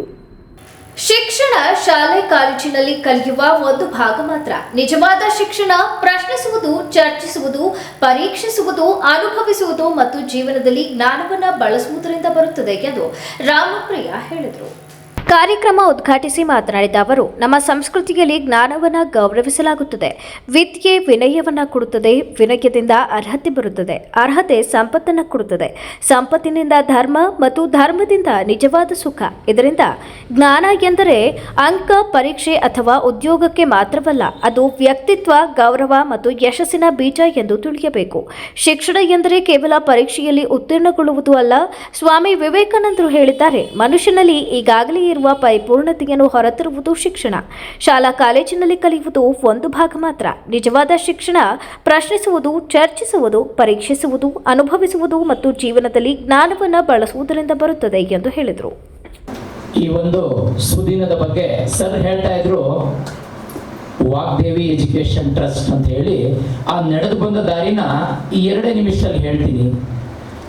ಮೊದಲಿಗೆ ನಾವು 4 ಜನ ಬೇಸಿಕಲಿ ಟೀಚರ್ಸ್ ಆಗಿರ್ತೀವಿ. ಅವರದೇ ಆದಂತಹ ಒಂದು ಸಾಮರ್ಥ್ಯದಲ್ಲಿ ಟ್ಯೂಷನ್ ಮತ್ತೆ ಬೇರೆ ಕಾಲೇಜ್ ಜೊತೆ ಒಡನಾಟ ಇಟ್ಕೊಂಡು ಕ್ಲಾಸ್ ಮಾಡ್ತಾ ಇರ್ತೀವಿ. ಒಂದ್ಸಲ ಸರ್ ನಾವು ಯಾಕೆ ಒಂದು ಒಳ್ಳೆ ಎಜುಕೇಶನ್ ಕೊಡಬಾರ್ದು ಹಾಸನಲ್ಲಿ ಅಂತ ಅನ್ಕೊಂಡು ಒಂದ್ಸಲ 4 ಜನನು ಬೇರೆ ಬೇರೆಯವರೇನೆ, 4 ಜನನು ಬೇರೆ ಬೇರೆ ವರ್ಗದವರು, ಬೇರೆ ಬೇರೆ ಊರವರಾಗಿರ್ತೀವಿ. 4 ಜನ ಸೇರ್ಕೊಂಡು ಒಂದ್ಸಲ ಶೃಂಗೇರಿ ಶಾರದಾಂಬೆ ಪೀಠಕ್ಕೆ ಹೋಗ್ತೀವಿ. 4 ಜನ ಒಂದು ಒಳ್ಳೆ ವಿಚಾರನ ಮಾತಾಡೋದಕ್ಕೆ, ಒಳ್ಳೆ ಸ್ಥಳದಲ್ಲಿ ಮಾತಾಡಬೇಕು ಅಂತ ಹೇಳಿ ಅಲ್ಲಿ ಹೋಗಿ ನಮ್ಮ ಟ್ರಸ್ಟ್ಗೆ ಒಂದು ಹೊಸ ಹೆಸರಿಡಬೇಕು ಸರ್, ಶಾರದಾಂಬೆ ಹೆಸರಿಡಬೇಕು, ವಾಗ್ದೇವಿ ಎಜುಕೇಶನ್ ಟ್ರಸ್ಟ್ ಅಂತ ಹೇಳಿ ಆ ವಾಗ್ದೇವಿ ಎಜುಕೇಶನ್ ಟ್ರಸ್ಟ್ ಅಂತ ಹೆಸರು ಮಾಡ್ಕೊಂತೀವಿ. ಅದಾದ್ಮೇಲೆ ಮುಂದುವರೆದ ಭಾಗ ಕಾಲೇಜ್ಗೆ ಏನಂತ ಹೆಸರಿಡಬೇಕು ಸರ್. ಎಲ್ಲ ಮಕ್ಕಳು ಮೊದಲು ಕರೆಯೋದು ಅಮ್ಮ, ಅಪ್ಪ, ಅಣ್ಣ ಎಲ್ಲ ಹೇಳ್ತಾರೆ, ಅಕ್ಷರ. ಹಾಗಾಗಿ ನಾವು ಅಧ್ಯಯನ ಅನ್ನೋ ಹೆಸರಿಡೋಣ ಅಂತ ಒಂದು ಡಿಸೈಡ್ ಮಾಡಿ ಆ ಒಂದು ಕಾಲೇಜಿನ ಹೆಸರಿಟ್ಟಿರ್ತೀವಿ. ನೆಕ್ಸ್ಟ್ ನಾವು 2ನೇ ಸಂಸ್ಥೆಯಾಗಿ ಪ್ರಾರ್ಥನಾ ಅಂತ ಹೆಸರಿಡ್ತೀವಿ. ಪರಿವರ್ತನೆ ಆಗ್ಬೇಕು, ಪ್ರಾರ್ಥನೆ ಮಾಡಬೇಕು ದೇವರಿಗೆ ಅನ್ನೋ ಒಂದು ಪ್ರಾರ್ಥನಾ ನಾವೆಲ್ಲದೂ. ಕಾರ್ಯಕ್ರಮದ ಮುಖ್ಯ ಅತಿಥಿ ಮಂಜಯ್ಯ ಮಾತನಾಡಿ, ಕಲಿಕೆಯನ್ನ ಪಠ್ಯ ಪುಸ್ತಕಗಳಿಗೆ ಮಾತ್ರ ಸೀಮಿತಗೊಳಿಸಬೇಡಿ. ಜನರಿಂದ, ಅನುಭವಗಳಿಂದ, ತಪ್ಪುಗಳಿಂದ, ಜೀವನದಿಂದ ಕಲಿಯಿರಿ. ವಿದ್ಯೆಯ ಜೊತೆಗೆ ವ್ಯಕ್ತಿತ್ವವೂ ಅಗತ್ಯ. ಗಾಂಧೀಜಿಯವರು ಹೇಳಿದ್ದೇನು ಎಂದರೆ, ಭವಿಷ್ಯದ ನಾಯಕರಾಗಬೇಕಾದ ನೀವು ಪದವಿ ಮಾತ್ರ ಸಾಕಾಗುವುದಿಲ್ಲ. ನಿಮ್ಮ ಮೌಲ್ಯಗಳು, ಪ್ರಾಮಾಣಿಕತೆ ಮತ್ತು ದಯೆ ನಿಮ್ಮನ್ನ ದೊಡ್ಡವರಾಗಿಸುತ್ತದೆ. ಪರಿಶ್ರಮ, ನಿಗದಿತ ಗುರಿ ಮತ್ತು ಶಿಸ್ತು ನಿಮ್ಮ ಗಮ್ಯವನ್ನ ನಿರ್ಧರಿಸುತ್ತವೆ. ಸಮತೋಲನ ಕೂಡ ಮುಖ್ಯ ಕ್ರೀಡೆ. ಸಾಂಸ್ಕೃತಿಕ ಕಾರ್ಯಕ್ರಮಗಳು, ನಾಯಕತ್ವ ಚಟುವಟಿಕೆಗಳಲ್ಲಿ ಭಾಗವಹಿಸಿ. ಇವು ನಿಮ್ಮ ಆತ್ಮವಿಶ್ವಾಸ, ತಂಡಭಾವ ಮತ್ತು ಕೌಶಲ್ಯಗಳನ್ನು ಬೆಳೆಸುತ್ತವೆ. ನಿಮಗೆ ಅದ್ಭುತ ಭವಿಷ್ಯ ಕಾದಿದೆ. ಗುರುಗಳನ್ನು ಗೌರವಿಸಿ, ಸ್ನೇಹಿತರೊಂದಿಗೆ ಸಹಕರಿಸಿ ಮತ್ತು ಮೌಲ್ಯಗಳಿಗೆ ನಿಂತುಕೊಳ್ಳಿ ಎಂದು ಹೇಳಿದರು. ನೀವು ಯಾಕೆ ಗೊತ್ತಾ, ಇದುವರೆಗೆ ಅವ್ರ ಸಂಸ್ಥೆಯನ್ನು ಕಟ್ಕೊಂಡು ಬಂದಿದ್ದಾರೆ. ಮುಂದೆ ನೀವು ರಥವನ್ನು ಎಳ್ಕೊಂಡು ಹೋಗ್ಬೇಕಂದ್ರೆ ಹೇಗೆ? ನೀವು ನಿಮ್ಮ ಸ್ನೇಹಿತರು ಇರ್ತಾರಲ್ಲ, ನಿಮ್ಮ ಮನೆಯವರಿಗೆ ಕಾಲೇಜಿನ ಬಗ್ಗೆ ಒಳ್ಳೆ ಅಭಿಪ್ರಾಯವನ್ನು ಮೂಡಿಸ್ಬೇಕು. ಆ ಕಾಲೇಜಿನ ಎಲ್ಲ ಯುವಕರ ತಂಡ ಇದೆ, ನಾನು ನೋಡಿದ್ದೀನಿ. ಬಹಳ ಎಷ್ಟು ಕಷ್ಟಪಟ್ಟಿದ್ದಾರೆ ಅಂದರೆ, ನಾನು ತುಂಬ ಸ್ನೇಹಿತರಾಗಿರೋದ್ರಿಂದ ಹಗಲು ರಾತ್ರಿ ಕೆಲಸವನ್ನು ಮಾಡ್ತಾ ಇದ್ದೆ. ಸುಮಾರು 250ರಿಂದ 300 ಮಕ್ಕಳುಗಳಿದ್ದಾವೆ ಅಂದ್ಕೊಂಡಿದ್ದೀನಿ ನಾನು. ಒಂದೊಂದು ಸೆಕೆಂಡ್ PUC ಹಂತದಲ್ಲಿ ನೋಡಿ, 2ನೇ ವರ್ಷಕ್ಕೆ ಇವರು ಸಾಧನೆ ಇದೆಯಲ್ಲ, ಹಾಸನದಲ್ಲಿ ಅದರಲ್ಲೂ ಸಾಧನೆ ಮಾಡ್ತಕ್ಕಂಥದ್ದು ಇದ್ರೆ ತುಂಬ ಕಷ್ಟ. ಇಲ್ಲಿ ಇವತ್ತು ಪೈಪೋಟಿ ಯುಗ ಆಗಿದೆ, ದೊಡ್ಡ ದೊಡ್ಡ ಕಾಲೇಜುಗಳಿದೆ, ಅಲ್ಲಿ ಅಧ್ಯಯನ ಕಾಲೇಜನ್ನು ಗುರುತಿಸ್ತಾರಲ್ಲ. ಹಾಗಾಗಿ ಪ್ರತಿಯೊಬ್ಬರು ನೀವು ಹೇಳ್ತೀರಿ ಎಲ್ಲಿ ಹೋಗ್ತಾ ಇದ್ದೀವಿ, ಅಧ್ಯಯನ ಕಾಲೇಜಲ್ಲಿ ಇಟ್ಕೊಂಡ್ಬಿಟ್ಟು ನೀವು ಅಧ್ಯಯನ ಮಾಡಲ್ಲ ಅಂದ್ರೆ ಹೆಂಗೆ ಅಲ್ವಾ? ಹೆಸರು ಮಾತ್ರ ಅಧ್ಯಯನ, ಕೆಲವರು ಹೆಸರು ಸಂಪತ್ತು ಅಂತ ಹೆಸರು, ಸಂಪತ್ತೇ ಇರಲ್ಲ. ಆ ಥರ ಆಗ್ಬಾರ್ದು. ನೀವೆಲ್ಲರೂ ಏನು ಮಾಡಬೇಕು? ಅಧ್ಯಯನ ಕಾಲೇಜಲ್ಲಿ ಅಧ್ಯಯನ ಮಾಡ್ತಾ ಇದ್ದೀರಿ. ಹಾಗಾಗಿ ಆ ಕಾಲೇಜಿಗೆ ಒಳ್ಳೆ ಕೀರ್ತಿಯನ್ನು ತರಬೇಕು. ಒಳ್ಳೆ ಯುವಕರ ತಂಡ ಆ ಟ್ರಸ್ಟನ್ನು ಮಾಡಿದ್ದಾರೆ, ಗೊತ್ತಾಯ್ತಾ? ಹಣವನ್ನು ಗಳಿಸ್ತಕ್ಕಂಥದಕ್ಕೆ ಬೇರೆ ಬೇರೆ ಮಾರ್ಗಗಳಿದ್ದಾವೆ. ಇವತ್ತಿನ ಪೈಪೋಟಿ ಯುಗದಲ್ಲಿ ಹಣವನ್ನು ಗೊತ್ತಲ್ಲ, ರಿಯಲ್ ಎಸ್ಟೇಟ್ ಯಾಕೆ ಸಾಕು, ಊಟ ಡಬಲ್ ಆಗುತ್ತೆ. ಬೇರೆ ಯಾವುದಾದ್ರು ಉದ್ಯೋಗ ಮಾಡ್ಬೋದಿತ್ತು ಅವರು. ಆದರೆ ಏನು ಮಾಡಿದ್ರು ಅವರು? ಶಿಕ್ಷಣವನ್ನು ಅವ್ರು ನೋಡಿ, ನಾನು ಅವರ ಈ ಕಾಂಪಿಟೇಷನ್ ನೋಡಿದೆ, MA, MEd, MPhil, ಡಾಕ್ಟ್ರೇಟ್ ಏನೇನೋ ಆಗೋಗ್ಬಿಟ್ಟಿದ್ದಾರೆ ನೋಡಿ, ಅಷ್ಟು ಓದಿದ್ದಾರೆ. ವಿದ್ಯೆ ಇದೆಯಲ್ಲ, knowledge is better than wealth ಅಂತ ಹೇಳ್ತೀವಿ. ವಿದ್ಯೆ ಯಾರಪ್ಪನ ಸೊತ್ತಲ್ಲ. ನೀವೇನೇ ಹಣವನ್ನು ಏನೇ ಸಂಪಾದನೆ ಮಾಡ್ಬೋದು, ಆದರೆ ವಿದ್ಯೆಯನ್ನು ಸಂಪಾದನೆ ಮಾಡೋದು ತುಂಬಾ ಕಷ್ಟ ಇದೆ. ಮಕ್ಕಳ ದಯಮಾಡಿ ಹೇಳ್ತಾ ಇದ್ದೀನಿ, ಅನ್ಯತಾ ಭಾವಿಸ್ಬೇಡಿ. ನಾನೇನು ಭಾರಿ ತತ್ವಜ್ಞಾನಿ ಅಲ್ಲ, ಏನೂ ಅಲ್ಲ, ಅಲ್ಲಿಂದ ಇಲ್ಲಿ ಬಂದಿನ ಅಷ್ಟೇ. ನಾವು ಸರಿಯಾಗಿ ಓದಿಲ್ಲ, ಹಾಗೆಲ್ಲ ಸರಿಯಾಗಿ ಓದಿಲ್ಲ, ಇನ್ನೂ ಏನೇನು ಆಗ್ಬಿಡ್ತಿದ್ದೆ. ನಾವು ಓದಿಲ್ಲ, ಪೋಲಿಯೋ ಹೊಡೆಯವು, ಗೊತ್ತಾಯ್ತಾ? ಪೋಲಿಯೋ ಹೊಡೆಯವು ಖಂಡಿತ ನಿಜ. ಇವತ್ತೇನಾಗುತ್ತೆ, ಇವಾಗ ನೀವು ಅಂಗೈಯಲ್ಲಿ ಆಕಾಶವನ್ನು ನೋಡ್ತೀರಿ, ಅಪ್ಡೇಟ್ ಆಗ್ಬಿಟ್ಟಿದ್ರೆ ನೀವೆಲ್ಲ. ಆ ಮಾತ್ರ ಮೇಷ್ಟ್ರುಗಳು, ನಾನು ಒಬ್ಬ ಶಿಕ್ಷಕನಾಗಿ ಕೆಲಸ ಮಾಡ್ತಾ ಇದ್ದೀನಿ, ನಾವು ಅಪ್ಡೇಟ್ ಹಾಕಾಗಿಲ್ಲ. ಯಾಕೆಂದರೆ ನಿಮ್ಮ ಜನರೇಷನ್ಲಿ ಇನ್ಸ್ಟಾಗ್ರಾಮ್ ಬಂತು, ಫೇಸ್ಬುಕ್ ಬಂತು, ವಾಟ್ಸಪ್ ಬಂತು, ಬೇಕಾದ ನಾನಾ ವಿಧವಾದಂತಹ ಮಾಧ್ಯಮಗಳ ಬಂದ್ಬಿಟ್ಟಿದೆ. ಹಾಗಾಗಿ ಮತ್ತೆ ನೀವು ನಾಲೆಡ್ಜನ್ನು ಹೆಚ್ಚಿಸ್ಕೊಳ್ಳಿಕ್ಕೆ ಸುಲಭವಾಗಿ ಮಾರ್ಗಗಳಿದೆ. ಕಾರ್ಯಕ್ರಮದಲ್ಲಿ ಅಧ್ಯಯನ PU ಕಾಲೇಜಿನ ಪ್ರಾಂಶುಪಾಲರು, ಬೋಧಕರು ಹಾಗೂ ವಿದ್ಯಾರ್ಥಿಗಳು ಹಾಜರಿದ್ದರು. ಈಗ ಜಾಹೀರಾತು. ತಮ್ಮ ಕ್ವಾಲಿಟಿ ಪ್ರಾಡಕ್ಟ್ಸ್, ಅಫೋರ್ಡೆಬಲ್ ಪ್ರೈಸಸ್ ಮತ್ತು ಆಫ್ಟರ್ ಸೇಲ್ ಸರ್ವಿಸ್ಗಳಿಂದಾನೇ ತುಂಬಾನೇ ಫೇಮಸ್ ಆಗಿರೋ ವರ್ಲ್ಡ್ಸ್ ಲಾರ್ಜೆಸ್ಟ್ ಫರ್ನಿಚರ್ ಮ್ಯಾನುಫ್ಯಾಕ್ಚರರ್ಗಳಲ್ಲಿ ಒಂದಾದ ಡ್ಯಾಮ್ರೋ ಫರ್ನಿಚರ್ ತಮ್ಮ 25th ಆನಿವರ್ಸರಿಯನ್ನು ಸೆಲೆಬ್ರೇಟ್ ಮಾಡ್ತಿದ್ದಾರೆ. ಡ್ಯಾಮ್ರೋ ಫರ್ನಿಚರ್ನಲ್ಲಿ ನಿಮಗೆ ಮಾಡರ್ನ್ ಮತ್ತು ಪಾರಂಪರಿಕ ಶೈಲಿಯ ವೈಡ್ ರೇಂಜ್ ಆಫ್ ಫರ್ನಿಚರ್ಗಳು ದೊರೆಯುತ್ತೆ. ಯಾವುದೇ ಫರ್ನಿಚರ್ ಅನ್ನ ಪರ್ಚೇಸ್ ಮಾಡಿದ್ರು ಫ್ರೀ ಹೋಮ್ ಡೆಲಿವರಿ ಮತ್ತು ಫ್ರೀ ಅಸೆಂಬ್ಲಿಂಗ್ ಸರ್ವಿಸಸ್ ಅನ್ನ ಕೊಡ್ತಾರೆ. ನಮ್ಮಲ್ಲಿ ಎಲ್ಲ ಪ್ರಾಡಕ್ಟ್ಸ್ ಗಳಿಗೆ ಅಶ್ಯೂರ್ಡ್ ವಾರಂಟಿ ಇರುತ್ತೆ. ಜೊತೆಗೆ ನಿಮ್ಮ ಪ್ರತಿ ಖರೀದಿಗೆ ಸಾಲ ಸೌಲಭ್ಯದ ವ್ಯವಸ್ಥೆ ಸಹ ಇರುತ್ತೆ. ಹಾಸನದ ಸಾಲಗಾಮಿ ರೋಡ್ನ ಸೈನ್ಸ್ ಕಾಲೇಜು ಎದುರಿಗಿರುವ ನಮ್ಮ ಡ್ಯಾಮ್ರೋ ಫರ್ನಿಚರ್ ನಲ್ಲಿ ಅತ್ಯಾಕರ್ಷಕ ಬೆಲೆಯಲ್ಲಿ ವಿಶಾಲ ಶ್ರೇಣಿಯ ಫರ್ನಿಚರ್ಗಳು ದೊರೆಯುತ್ತದೆ. ನಮ್ಮಲ್ಲಿ 3+2 fabric sofas, leather sofas, fabric recliner ಮತ್ತು ಲೆದರ್ನ ಮ್ಯಾನ್ಯುಯಲ್ ಮತ್ತು ಮೋಟರೈಸ್ಡ್ ರಿಕ್ಲೈನರ್ಗಳು 10 ವರ್ಷದ ವಾರಂಟಿ ಜೊತೆಗೆ ಸಿಗುತ್ತೆ. Leather sofas, wardrobes, dressing tables, single wooden quartz, queen size quartz ಹಾಗೂ ವಿತ್ ಅಂಡ್ ವಿತೌಟ್ ಸ್ಟೋರೇಜ್ ಇರುವಂತಹ ಕಿಂಗ್ ಸೈಜ್ ಕಾಟ್ಗಳಿಗೆ 3 ವರ್ಷದ ವಾರಂಟಿ ಜೊತೆಗೆ ಆಕರ್ಷಕವಾದ 25,000 ಕ್ಯಾಶ್ ಬ್ಯಾಕ್ ಸಹ ಸಿಗುತ್ತೆ. ಹಾಗೂ ಡೈನಿಂಗ್ ಸೆಟ್ ಮೇಲೆ 15,000 ಕ್ಯಾಶ್ ಬ್ಯಾಕ್ ಅನ್ನ ಕೊಡ್ತಾ ಇದ್ದಾರೆ. ಇನ್ನು office executive table with cupboard ಜೊತೆಗೆ ಆಫೀಸ್ ಚೇರ್ಗಳು, ಸ್ಟಡಿ ಡೆಸ್ಕ್ ಗಳನ್ನ ಕಾಂಬೋ ಆಫರ್ ನಲ್ಲಿ ತಗೋಬಹುದು.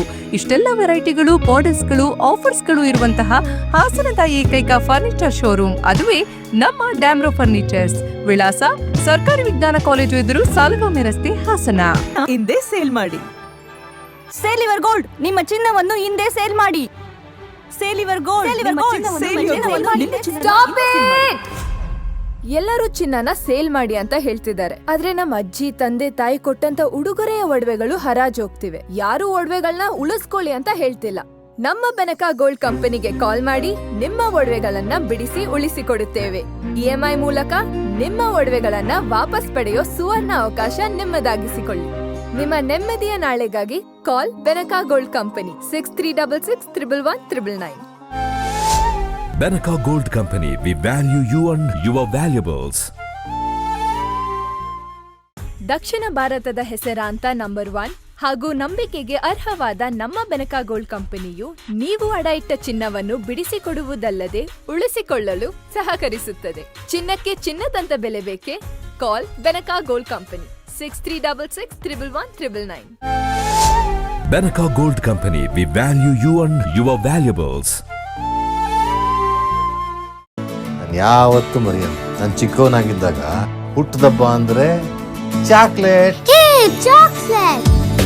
ಜೊತೆಯಾಗಿದ್ದರೆ ಎಲ್ಲರೂ ಸಿಹಿಯಾದ ಸಂಭ್ರಮವು, ಖುಷಿ ಇದ್ದರೆ ಎಲ್ಲೆಲ್ಲೂ ಪ್ರತಿದಿನವೂ ಸಡಗರವು.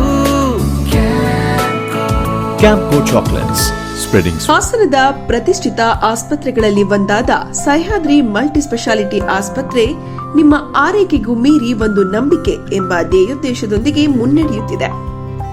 ಹಾಸನದ ನಂಬರ್ 1 ಮೂತ್ರಪಿಂಡ ಶಾಸ್ತ್ರಜ್ಞ ಮತ್ತು ಕಸಿ ವೈದ್ಯರಾದ ಡಾಕ್ಟರ್ ಪವನ್ ಎಂ ರವರ ಸಾರಥ್ಯದಲ್ಲಿ ಜಿಲ್ಲೆಯಲ್ಲಿಯೇ ಏಕೈಕ ಚಾರ್ಕೋಲ್ ಡಯಾಲಿಸಿಸ್ ಚಿಕಿತ್ಸೆಯ ಸೌಲಭ್ಯವು ನಮ್ಮ ಆಸ್ಪತ್ರೆಯಲ್ಲಿ ಮಾತ್ರ ಲಭ್ಯ. ಡಾಕ್ಟರ್ ಹಬೀಬ್ ಉರ್ ರೆಹಮಾನ್ ಕನ್ಸಲ್ಟೆಂಟ್ ಫಿಸಿಷಿಯನ್ ಮತ್ತು ಮಧುಮೇಹ ತಜ್ಞರಾಗಿ ಸೇವೆ ಸಲ್ಲಿಸುತ್ತಿದ್ದು ಅಪಾರ ಜನರ ಮೆಚ್ಚುಗೆ ಗಳಿಸಿರುತ್ತಾರೆ.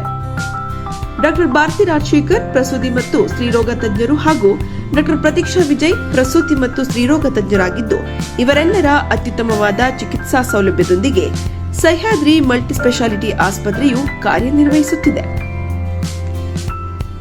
ನಮ್ಮ ಆಸ್ಪತ್ರೆಯಲ್ಲಿ ನರರೋಗ, ಮೂಳೆ ತಜ್ಞರು, cancer, ENT, urologist, gastroenterology, trauma centre, general surgeon, hi tech modular operation theatre, MICU ಮತ್ತು NICU ಸೌಲಭ್ಯಗಳು ನಮ್ಮ ಆಸ್ಪತ್ರೆಯಲ್ಲಿ ಲಭ್ಯವಿವೆ.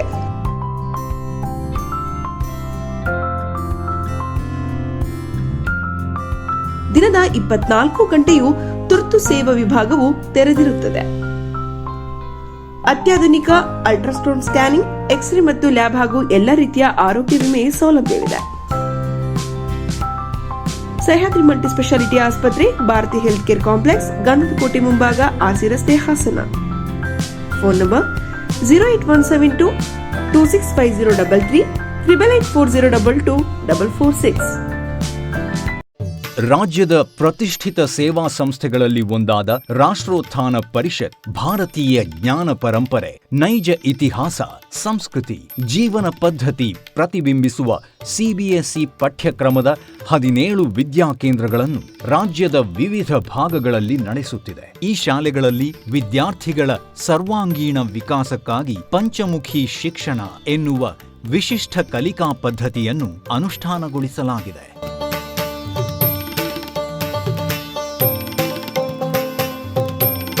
ಹಾಸನದಲ್ಲಿ ಕಾರ್ಯನಿರ್ವಹಿಸುತ್ತಿರುವ ರಾಷ್ಟ್ರೋತ್ಥಾನ ವಿದ್ಯಾಕೇಂದ್ರವು ಗುಣಮಟ್ಟದ ಶಿಕ್ಷಣವನ್ನು ವಿದ್ಯಾರ್ಥಿಗಳಿಗೆ ಖಾತರಿಪಡಿಸುತ್ತದೆ. ಬನ್ನಿ, ನಿಮ್ಮ ಮಗುವನ್ನು ಹಾಸನದ ರಾಷ್ಟ್ರೋತ್ಥಾನ ವಿದ್ಯಾಕೇಂದ್ರದಲ್ಲಿ ನೋಂದಾಯಿಸಿ ಭಾರತೀಯತೆಯ ಸ್ಪರ್ಶದೊಂದಿಗೆ ಗುಣಮಟ್ಟದ ಶಿಕ್ಷಣವನ್ನು ಪಡೆಯುವ ಅವಕಾಶವನ್ನು ನಿಮ್ಮ ಮಗುವಿಗೆ ಕಲ್ಪಿಸಿ. ನೋಂದಣಿ ಪ್ರಕ್ರಿಯೆ ಪ್ರಾರಂಭವಾಗಿದೆ. ಬೆಳ್ಳಿಯ ಆಭರಣಗಳ ಮತ್ತು ಬೆಳ್ಳಿ ವಸ್ತುಗಳ ಎಕ್ಸ್ಕ್ಲೂಸಿವ್ ಶೋರೂಮ್, ಮೊಟ್ಟ ಮೊದಲ ಪ್ರತ್ಯೇಕ ಬೆಳ್ಳಿ ಆಭರಣಗಳ ಭಂಡಾರ ವಿಜಯ್ ಸಿಲ್ವರ್ ಪ್ಯಾಲೇಸ್. ನಮ್ಮಲ್ಲಿ ಎಲ್ಲ ಮಾದರಿಯ 92.5 ಹಾಲ್ಮಾರ್ಕ್ನ ಬೆಳ್ಳಿಯ ಆಭರಣಗಳು ದೊರೆಯುತ್ತವೆ. ಗೋಲ್ಡ್ ಪ್ಲೇಟೆಡ್ ಆಂಟಿಕ್ ನೆಕ್ಲೆಸ್ಗಳು, ಜುಮುಕಿಗಳು, ಸೊಂಟದ ಡಾಬುಗಳು, ಟೆಂಪಲ್ ಡಿಸೈನ್ ಬಳೆಗಳು, ತೋಡುಬಂದಿಗಳು, ಎಮರಾಲ್ಡ್ ವಸ್ತುಗಳು, ಪ್ರತಿನಿತ್ಯ ಹೊಸ ಹೊಸ ಡಿಸೈನ್ಗಳು ಇಲ್ಲಿ ಲಭ್ಯವಿದೆ.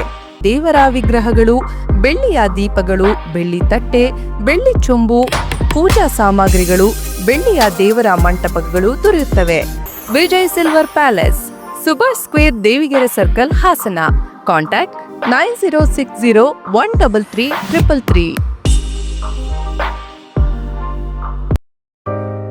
ಗೋಮತಿ ಕಲ್ಯಾಣ ಮಂಟಪ 14 ವಸಂತಗಳನ್ನು ಪೂರೈಸಿ 15ನೇ ವರ್ಷಕ್ಕೆ ಪಾದಾರ್ಪಣೆ ಮಾಡುತ್ತಿರುವ ನಮ್ಮ ಗೋಮತಿ ಕಲ್ಯಾಣ ಮಂಟಪವನ್ನ ಹೊಚ್ಚ ಹೊಸ ರೂಪದಲ್ಲಿ ನಿಮ್ಮ ಮುಂದೆ ಪ್ರಸ್ತುತಪಡಿಸುತ್ತಿದ್ದೇವೆ.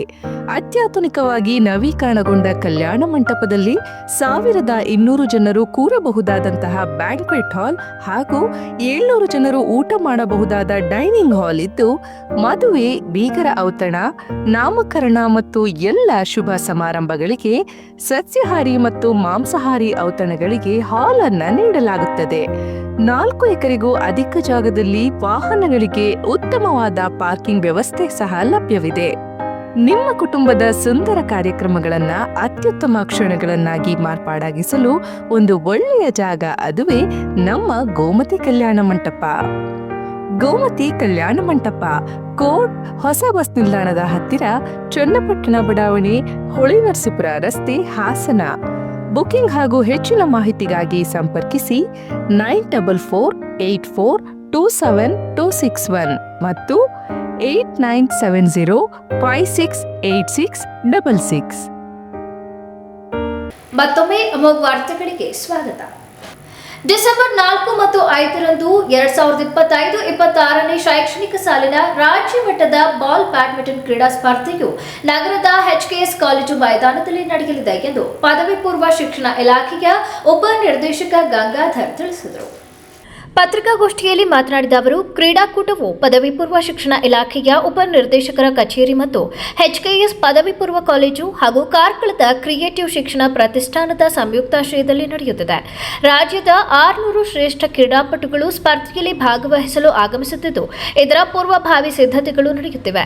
ಸಮಾರಂಭದ ಉದ್ಘಾಟನೆ ಡಿಸೆಂಬರ್ 4ರಂದು ಬೆಳಗ್ಗೆ 10 ಗಂಟೆಗೆ ಜರುಗಲಿವೆ. ಕಾರ್ಯಕ್ರಮದ ಉದ್ಘಾಟನೆಯನ್ನು ಜಿಲ್ಲಾ ಉಸ್ತುವಾರಿ ಸಚಿವರಾದ ಕೃಷ್ಣ ಬೈರೇಗೌಡ ನೆರವೇರಿಸಲಿದ್ದಾರೆ. ಅಧ್ಯಕ್ಷತೆಯನ್ನು ಶಾಸಕ HP ಸ್ವರೂಪ್ ಪ್ರಕಾಶ್ ವಹಿಸಲಿದ್ದು, ಕ್ರೀಡಾ ಧ್ವಜಾರೋಹಣವನ್ನು HKS ಸಮೂಹ ಶಿಕ್ಷಣ ಸಂಸ್ಥೆಗಳ ಪ್ರಧಾನ ಕಾರ್ಯದರ್ಶಿ ಹಾಗೂ ಬೇಲೂರು ಶಾಸಕ ಹುಲ್ಲಹಳ್ಳಿ ಸುರೇಶ್ ನೆರವೇರಿಸಲಿದ್ದಾರೆ. ಮುಖ್ಯ ಅತಿಥಿಗಳಾಗಿ ಸಂಸದ ಶ್ರೇಯಸ್ ಎಂ ಪಟೇಲ್ ಭಾಗವಹಿಸಲಿದ್ದಾರೆ ಎಂದು ಹೇಳಿದರು. ರಾಜ್ಯ ಮಟ್ಟದ ಬಾಲ್ ಬ್ಯಾಡ್ಮಿಂಟನ್ ಸ್ಪರ್ಧೆಗಳನ್ನು ನಮ್ಮ ಜಿಲ್ಲೆಗೆ ಸರ್ಕಾರ ವಹಿಸಿರುತ್ತೆ. ಆ ನಿಟ್ಟಿನಲ್ಲಿ ಈ ರಾಜ್ಯ ಮಟ್ಟದ ಬ್ಯಾಡ್ಮಿಂಟನ್ ಕ್ರೀಡಾ ಸ್ಪರ್ಧೆ 25-26ನೇ ಸಾಲಿನ ಈ ಕಾರ್ಯಕ್ರಮವನ್ನು ಪದವಿ ಪೂರ್ವ ಶಿಕ್ಷಣ ಇಲಾಖೆಯ ಸಹಯೋಗದೊಂದಿಗೆ ನಮ್ಮ ಕ್ರಿಯೇಟಿವ್ ಶಿಕ್ಷಣ ಪ್ರತಿಷ್ಠಾನ ಕಾರ್ಕಳ, HKS ಪದವಿ ಪೂರ್ವ ಕಾಲೇಜು ಹಾಸನ ಇವರ ಸಹಭಾಗಿತ್ವದೊಂದಿಗೆ ಈ ಕಾರ್ಯಕ್ರಮವನ್ನು ಹಮ್ಮಿಕೊಳ್ಳಲಿದ್ದೇವೆ. 600 ವಿದ್ಯಾರ್ಥಿಗಳು ಈ ಒಂದು ರಾಜ್ಯ ಮಟ್ಟದ ಸ್ಪರ್ಧೆಗೆ ವಿವಿಧ ಜಿಲ್ಲೆಗಳಿಂದ ಬರ್ತಾ ಇದ್ದಾರೆ. ಇವರೆಲ್ಲರನ್ನ ಉಳಿಸ್ಲಿಕ್ಕೆ ನಾವು ಬಾಲಕಿಯರನ್ನು HKS ಒಂದು ಕಾಲೇಜಿನ ಕಾಂಪೌಂಡಲ್ಲೇ ಅಲ್ಲಿರ್ತಕ್ಕಂಥ ಹಾಸ್ಟೆಲ್ನಲ್ಲಿ ವ್ಯವಸ್ಥೆಯನ್ನು ಮಾಡಿಕೊಂಡಿದ್ದೇವೆ. ಉಳಿದಂತೆ ಮಾಸ್ಟರ್ ಕಾಲೇಜು ಮತ್ತು ಉಳಿದ ಹೆಚ್ಚುವರಿಯಾಗಿ ಬಂದರೆ ಬೇರೆ ಕಡೆ ಅವರಿಗೆ ಉಳಿತಕ್ಕಂತಹ ಒಂದು ಸೌಕರ್ಯವನ್ನು ಕಲ್ಪಿಸಿಕೊಡಲಿದ್ದೇವೆ. ಸರ್ಕಾರದಿಂದ ಸುಮಾರು 85,000ದಷ್ಟು ಅನುದಾನ ಬರುತ್ತೆ. ಉಳಿದಂತೆ ನಮ್ಮ ಏನು ಕ್ರಿಯೇಟಿವ್ ಶಿಕ್ಷಣ ಪ್ರತಿಷ್ಠಾನ ಇದೆ, ಅವರು ಈ ಖರ್ಚು ವೆಚ್ಚಗಳನ್ನು ವಹಿಸ್ಕೊಳ್ಳಿಕ್ಕೆ ನಾವು ಅವರನ್ನು ಕೋರಿಕೊಂಡಿದ್ದೇವೆ. ಅವರು ಅದನ್ನು ನಿಭಾಯಿಸ್ತಾರೆ. ಸಂಪೂರ್ಣ ಹಣವನ್ನು ಅವರಿಗೆ ಅದನ್ನು ಟ್ರಾನ್ಸ್ಫರ್ ಮಾಡ್ತೇವೆ. ಈ ಕಾರ್ಯಕ್ರಮದಲ್ಲಿ 33 ಶೈಕ್ಷಣಿಕ ಜಿಲ್ಲೆಗಳಿಂದ ಆಯ್ಕೆಯಾದ ಕ್ರೀಡಾಪಟುಗಳು ನಮ್ಮ ಸ್ಪರ್ಧೆಗೆ ಆಗಮಿಸುತ್ತಾರೆ. ಈ ಸಂಬಂಧ ನಾವು ಸಂಪೂರ್ಣ ಸಿದ್ಧತೆಗಳನ್ನು ಮಾಡಿಕೊಂಡಿದ್ದೇವೆ. ಉದ್ಘಾಟನೆ ಸಮಾರಂಭಕ್ಕೆ ಶ್ರೀ ಕೃಷ್ಣ ಬೈರೇಗೌಡರು, ಹಾಸನ ಜಿಲ್ಲಾ ಉಸ್ತುವಾರಿ ಸಚಿವರು ಅವರು ಬರ್ತಾ ಇದ್ದಾರೆ. ಸನ್ಮಾನ್ಯ ಶ್ರೀ HP ಸ್ವರೂಪ್ ಪ್ರಕಾಶ್ ರವರು MLA ಹಾಸನ ವಿಧಾನಸಭಾ ಕ್ಷೇತ್ರ ಇವರು ಕಾರ್ಯಕ್ರಮದ ಅಧ್ಯಕ್ಷತೆಯನ್ನು ವಹಿಸ್ತಾರೆ. ಕ್ರೀಡಾ ಧ್ವಜಾರೋಹಣವನ್ನು ಸನ್ಮಾನ್ಯ ಶ್ರೀ HK ಸುರೇಶ್ ಹುಲ್ಲಳ್ಳಿ ಸುರೇಶ್ ರವರು, ಪ್ರಧಾನ ಕಾರ್ಯದರ್ಶಿಗಳು HKS ಸಮೂಹ ಶಿಕ್ಷಣ ಸಂಸ್ಥೆಗಳು ಹಾಸನ ಹಾಗೂ ಶಾಸಕರು ಬೇಲೂರು ವಿಧಾನಸಭಾ ಕ್ಷೇತ್ರ ಇವರು ನೆರವೇರಿಸಿಕೊಡ್ತಾರೆ. ಈ ಕಾರ್ಯಕ್ರಮಕ್ಕೆ ಮುಖ್ಯ ಅತಿಥಿಗಳಾಗಿ ಶ್ರೀ M ಪಟೇಲ್ ರವರು MP ಇವರು ಆಗಮಿಸಲಿದ್ದಾರೆ. ಇನ್ನಿತರ ಜನಪ್ರತಿನಿಧಿಗಳು ಹಾಗೂ ಇಲಾಖಾ ಅಧಿಕಾರಿಗಳು ಈ ಕಾರ್ಯಕ್ರಮದಲ್ಲಿ ಹಾಜರಿರ್ತಾರೆ. ಈ ಉದ್ಘಾಟನಾ ಸಮಾರಂಭವನ್ನು ಬೆಳಗ್ಗೆ 10 ಗಂಟೆಗೆ ನಾವು ಈ ಕಾರ್ಯಕ್ರಮವನ್ನು ಉದ್ಘಾಟನೆಗೊಳಿಸಲಿದ್ದೇವೆ. ಈ ಕಾರ್ಯಕ್ರಮವು ಕಾರ್ಕಳದ ಕ್ರಿಯೇಟಿವ್ ಶಿಕ್ಷಣ ಪ್ರತಿಷ್ಠಾನ ಸಹಭಾಗಿತ್ವ ಕಾರ್ಯಾಚರಿಸುತ್ತಿರುವುದರಿಂದ HKS ಪದವಿ ಪೂರ್ವ ಕಾಲೇಜು ಹಾಸನ ಇವರು ಸಹಕಾರವನ್ನು ಕೋರಿ ಈ ಕಾರ್ಯಕ್ರಮವನ್ನು ಯಶಸ್ವಿಗೊಳಿಸಿದ್ದಾರೆ. ಸುದ್ದಿಗೋಷ್ಠಿಯಲ್ಲಿ ಕ್ರಿಯೇಟಿವ್ ಶಿಕ್ಷಣ ಪ್ರತಿಷ್ಠಾನದ ಸಹ ಸಂಸ್ಥಾಪಕ ವಿಮಲ್ ರಾಜ್, HKS PU ಕಾಲೇಜಿನ ಪ್ರಾಂಶುಪಾಲ ಪ್ರವೀಣ್ A, ಕನ್ನಡ ವಿಭಾಗ ಉಪನ್ಯಾಸಕರಾದ ರಮೇಶ್ M ಹಾಗೂ ಸುನಿಲ್ ಹಾಜರಿದ್ದರು. ಹೊಳೆ ನರಸೀಪುರದಲ್ಲಿ ಕಿಸಾನ್ ಸಂಘ ಮತ್ತು ಬಿಜೆಪಿ ಕಾರ್ಯಕರ್ತರು ಒಗ್ಗೂಡಿ ಮೆಕ್ಕೆಜೋಳ ಬೆಳೆಗಾರರಿಗೆ ಸೂಕ್ತ ಪರಿಹಾರ ನೀಡಲು ಹಾಗೂ ಖರೀದಿ ಕೇಂದ್ರವನ್ನು ತೆರೆಯಲು ಆಗ್ರಹಿಸಿ ಪ್ರತಿಭಟನೆಯನ್ನ ನಡೆಸಿದರು. ಹಾಸನ ಜಿಲ್ಲೆಯ ಪ್ರಮುಖ ಬೆಳೆಯಾದ ಮೆಕ್ಕೆಜೋಳಕ್ಕೆ ಬಿಳಿ ತಲೆ ರೋಗ ಹರಡಿರುವುದು ಮತ್ತು 2025-26ನೇ ಸಾಲಿನಲ್ಲಿ ಮುಂಗಾರು ಅತಿವೃಷ್ಟಿ ಮಳೆಯಿಂದ ರೈತರು ತೀವ್ರ ನಷ್ಟ ಅನುಭವಿಸಿದ್ದಾರೆ. ನಷ್ಟಕ್ಕೊಳಗಾದ ರೈತರಿಗೆ ಸರ್ಕಾರ ಈವರೆಗೆ ಸೂಕ್ತ ಪರಿಹಾರ ನೀಡಿಲ್ಲ. ಉಳಿದಿರುವ ಮೆಕ್ಕೆಜೋಳವನ್ನು ಖರೀದಿಸಲು ಸರ್ಕಾರದಿಂದ ಈವರೆಗೆ ಯಾವುದೇ ಖರೀದಿ ಕೇಂದ್ರವನ್ನು ತೆರೆಯದೆ ನಿರ್ಲಕ್ಷ್ಯದ ಧೋರಣೆ ಅನುಸರಿಸುತ್ತಿರುವುದನ್ನು ಖಂಡಿಸಿದರು. ಪ್ರತಿಭಟನಾಕಾರರು ತಮ್ಮ ಬೇಡಿಕೆಗಳನ್ನು ತಹಸೀಲ್ದಾರ್ ಮುಖಾಂತರ ಸರ್ಕಾರಕ್ಕೆ ಮನವಿ ಪತ್ರದ ಮೂಲಕ ಸಲ್ಲಿಸಿದರು. ಈ ಸಂದರ್ಭದಲ್ಲಿ ಬಿಜೆಪಿ ಜಿಲ್ಲಾ ಪ್ರಧಾನ ಕಾರ್ಯದರ್ಶಿ ಗಿರೀಶ್, ಶ್ರೀಪತಿ, ಕೃಷ್ಣಕುಮಾರ್, ರವಿ, ತರಣ್ಯ, ದೀಪು, ಕಲಾ ಹಾಗೂ ಸಂಘಟನೆಯ ಪದಾಧಿಕಾರಿಗಳು, ಕಾರ್ಯಕರ್ತರು ಹಾಜರಿದ್ದರು. ಆರ್ಎಸ್ಎಸ್ ಸಂಘಟನೆ ಸಂವಿಧಾನ ವಿರೋಧಿಯಾಗಿದ್ದು ಕೂಡಲೇ ಇದನ್ನು ನಿಷೇಧ ಮಾಡಬೇಕು ಎಂದು ಆಗ್ರಹಿಸಿ ದಲಿತ ಸಂಘಟನೆಗಳ ಸಮನ್ವಯ ಸಮಿತಿಯಿಂದ ಆರ್ಎಸ್ಎಸ್ ವಿರುದ್ಧ ಹಾಸನದಲ್ಲಿ ಬೃಹತ್ ಪ್ರತಿಭಟನೆ ನಡೆಸಿದರು. ನಗರದ ಜಿಲ್ಲಾಧಿಕಾರಿ ಕಚೇರಿಯಿಂದ ಸಾಗಿದ ಮೆರವಣಿಗೆಯಲ್ಲಿ ಸಾವಿರಾರು ದಸಂಸ ಕಾರ್ಯಕರ್ತರು ಸಂವಿಧಾನ ಸಂದೇಶ ಸಾರುವಂತಹ ಭಿತ್ತಿ ಪತ್ರಗಳನ್ನು ಹಿಡಿದು ಆರ್ಎಸ್ಎಸ್ ವಿರುದ್ಧ ಧಿಕ್ಕಾರ ಕೂಗಿದ್ರು. ಈ ಸಂದರ್ಭದಲ್ಲಿ ಹಿರಿಯ ದಲಿತ ಮುಖಂಡ ಕೃಷ್ಣದಾಸ್ ಮಾತನಾಡಿ, ಆರ್ಎಸ್ಎಸ್ ಸಂಘ ಪರಿವಾರದವರು ದೇಶದಾದ್ಯಂತ ಅಸಹನೆ, ಅಸಹಿಷ್ಣುತೆ ಮತ್ತು ಸುಳ್ಳು ಸೃಷ್ಟಿ ಹಬ್ಬಿಸಿ ಜಾತಿ ಧರ್ಮಗಳ ನಡುವೆ ವಿಷ ಬೀಜ ಬಿತ್ತಿ ದ್ವೇಷ ಭಾವನೆಗಳನ್ನು ಹುಟ್ಟುಹಾಕುತ್ತಿದ್ದಾರೆ. 100 ವರ್ಷ ತುಂಬಿದೆ ಎಂದು ಹೇಳಿಕೊಂಡು ಸಂಭ್ರಮ ಪಡುತ್ತಿರುವ ಆರ್ಎಸ್ಎಸ್ನ ಕಾರ್ಯಕರ್ತನೊಬ್ಬ ದೇಶದ ಸರ್ವೋಚ್ಚ ನ್ಯಾಯಾಲಯದ ನ್ಯಾಯಮೂರ್ತಿಗಳಾದ ಬಿಆರ್ ಗವಾಯಿ ಅವರ ಮೇಲೆ ಶೂ ಎಸೆಯುವುದರ ಮೂಲಕ ದಾಳಿ ನಡೆಸಿದ್ದಾನೆ. ಕರ್ನಾಟಕ ಸರ್ಕಾರದಲ್ಲಿ ಮಂತ್ರಿಯಾಗಿರುವ ಪ್ರಿಯಾಂಕಾ ಖರ್ಗೆ ಅವರಿಗೆ ಮತಾಂಧನೊಬ್ಬ ನಿಂದನೆ ಮಾಡಿ ಜೀವ ಬೆದರಿಕೆ ಹಾಕಿದ್ದಾನೆ. ಹೀಗೆ ಒಂದಲ್ಲ ಒಂದು ರೀತಿ ದಲಿತರ ಮೇಲೆ ಅವಮಾನ, ಹಲ್ಲೆ, ದೌರ್ಜನ್ಯಗಳು ನಿರಂತರವಾಗಿ ಘಟಿಸುತ್ತಿದೆ ಎಂದು ಹೇಳಿದರು. ಪ್ರತಿಭಟನೆಯಲ್ಲಿ M Somashekar, HK Sandesh, Ambuga Mallesh, RPI Satish, Hettur Nagaraju, Mubashir Ahmed, Rajesh, Eresh ಸೇರಿದಂತೆ ಅನೇಕರು ಉಪಸ್ಥಿತರಿದ್ದರು. ಕೊನೆಯಲ್ಲಿ ಮತ್ತೊಮ್ಮೆ ಮುಖ್ಯಾಂಶಗಳು. ಡಿಸೆಂಬರ್ 6ರಂದು ಮುಖ್ಯಮಂತ್ರಿ ಹಾಗೂ ಉಪಮುಖ್ಯಮಂತ್ರಿ ವಿವಿಧ ಅಭಿವೃದ್ಧಿ ಕಾಮಗಾರಿಗಳಿಗೆ ಚಾಲನೆ ನೀಡಲಿದ್ದಾರೆ. ಉಸ್ತುವಾರಿ ಸಚಿವ ಕೃಷ್ಣ ಬೈರೇಗೌಡ ಹೇಳಿಕೆ. ಬಿಜೆಪಿಯವರು ನಾಟಕ ಮಾಡುವುದನ್ನು ಬಿಡಲಿ. ಜೀವನ ಪರ್ಯಂತ ನಾಟಕ ಮಾಡಿಕೊಂಡು ಇರಲು ಸಾಧ್ಯವಿಲ್ಲ. ಜನರ ನಿಜವಾದ ಸಮಸ್ಯೆ ಪರಿಹರಿಸಲು ಪ್ರಯತ್ನ ಮಾಡಲಿ. ಉಸ್ತುವಾರಿ ಸಚಿವ ಕೃಷ್ಣ ಬೈರೇಗೌಡ ಹೇಳಿಕೆ. 2.5 ಕೋಟಿ ವೆಚ್ಚದ ರಸ್ತೆ ಕಾಮಗಾರಿಗೆ ಶಾಸಕ ಸ್ವರೂಪ್ ಗುದ್ದಲಿ ಪೂಜೆ. ಪಕ್ಷಕ್ಕಾಗಿ ನಿಷ್ಠೆಯಿಂದ ದುಡಿಯುತ್ತಿರುವ ಉಪಮುಖ್ಯಮಂತ್ರಿ ಡಿಕೆ ಶಿವಕುಮಾರ್ ಸೇವೆ ಪರಿಗಣಿಸಿ ರಾಜ್ಯದ ಮುಂದಿನ ಮುಖ್ಯಮಂತ್ರಿಯಾಗಿ ಹೈಕಮಾಂಡ್ ನೇಮಿಸಬೇಕು. ಕಾಂಗ್ರೆಸ್ ಪ್ರಚಾರ ಸಮಿತಿ ಅಧ್ಯಕ್ಷ ದೇವರಾಜೇಗೌಡ ಆಗ್ರಹ. ಮುಂದಿನ ವಾರ್ತಾ ಸಂಚಿಕೆಯಲ್ಲಿ ಮತ್ತೊಮ್ಮೆ ಭೇಟಿಯಾಗೋಣ. ನಮಸ್ಕಾರ.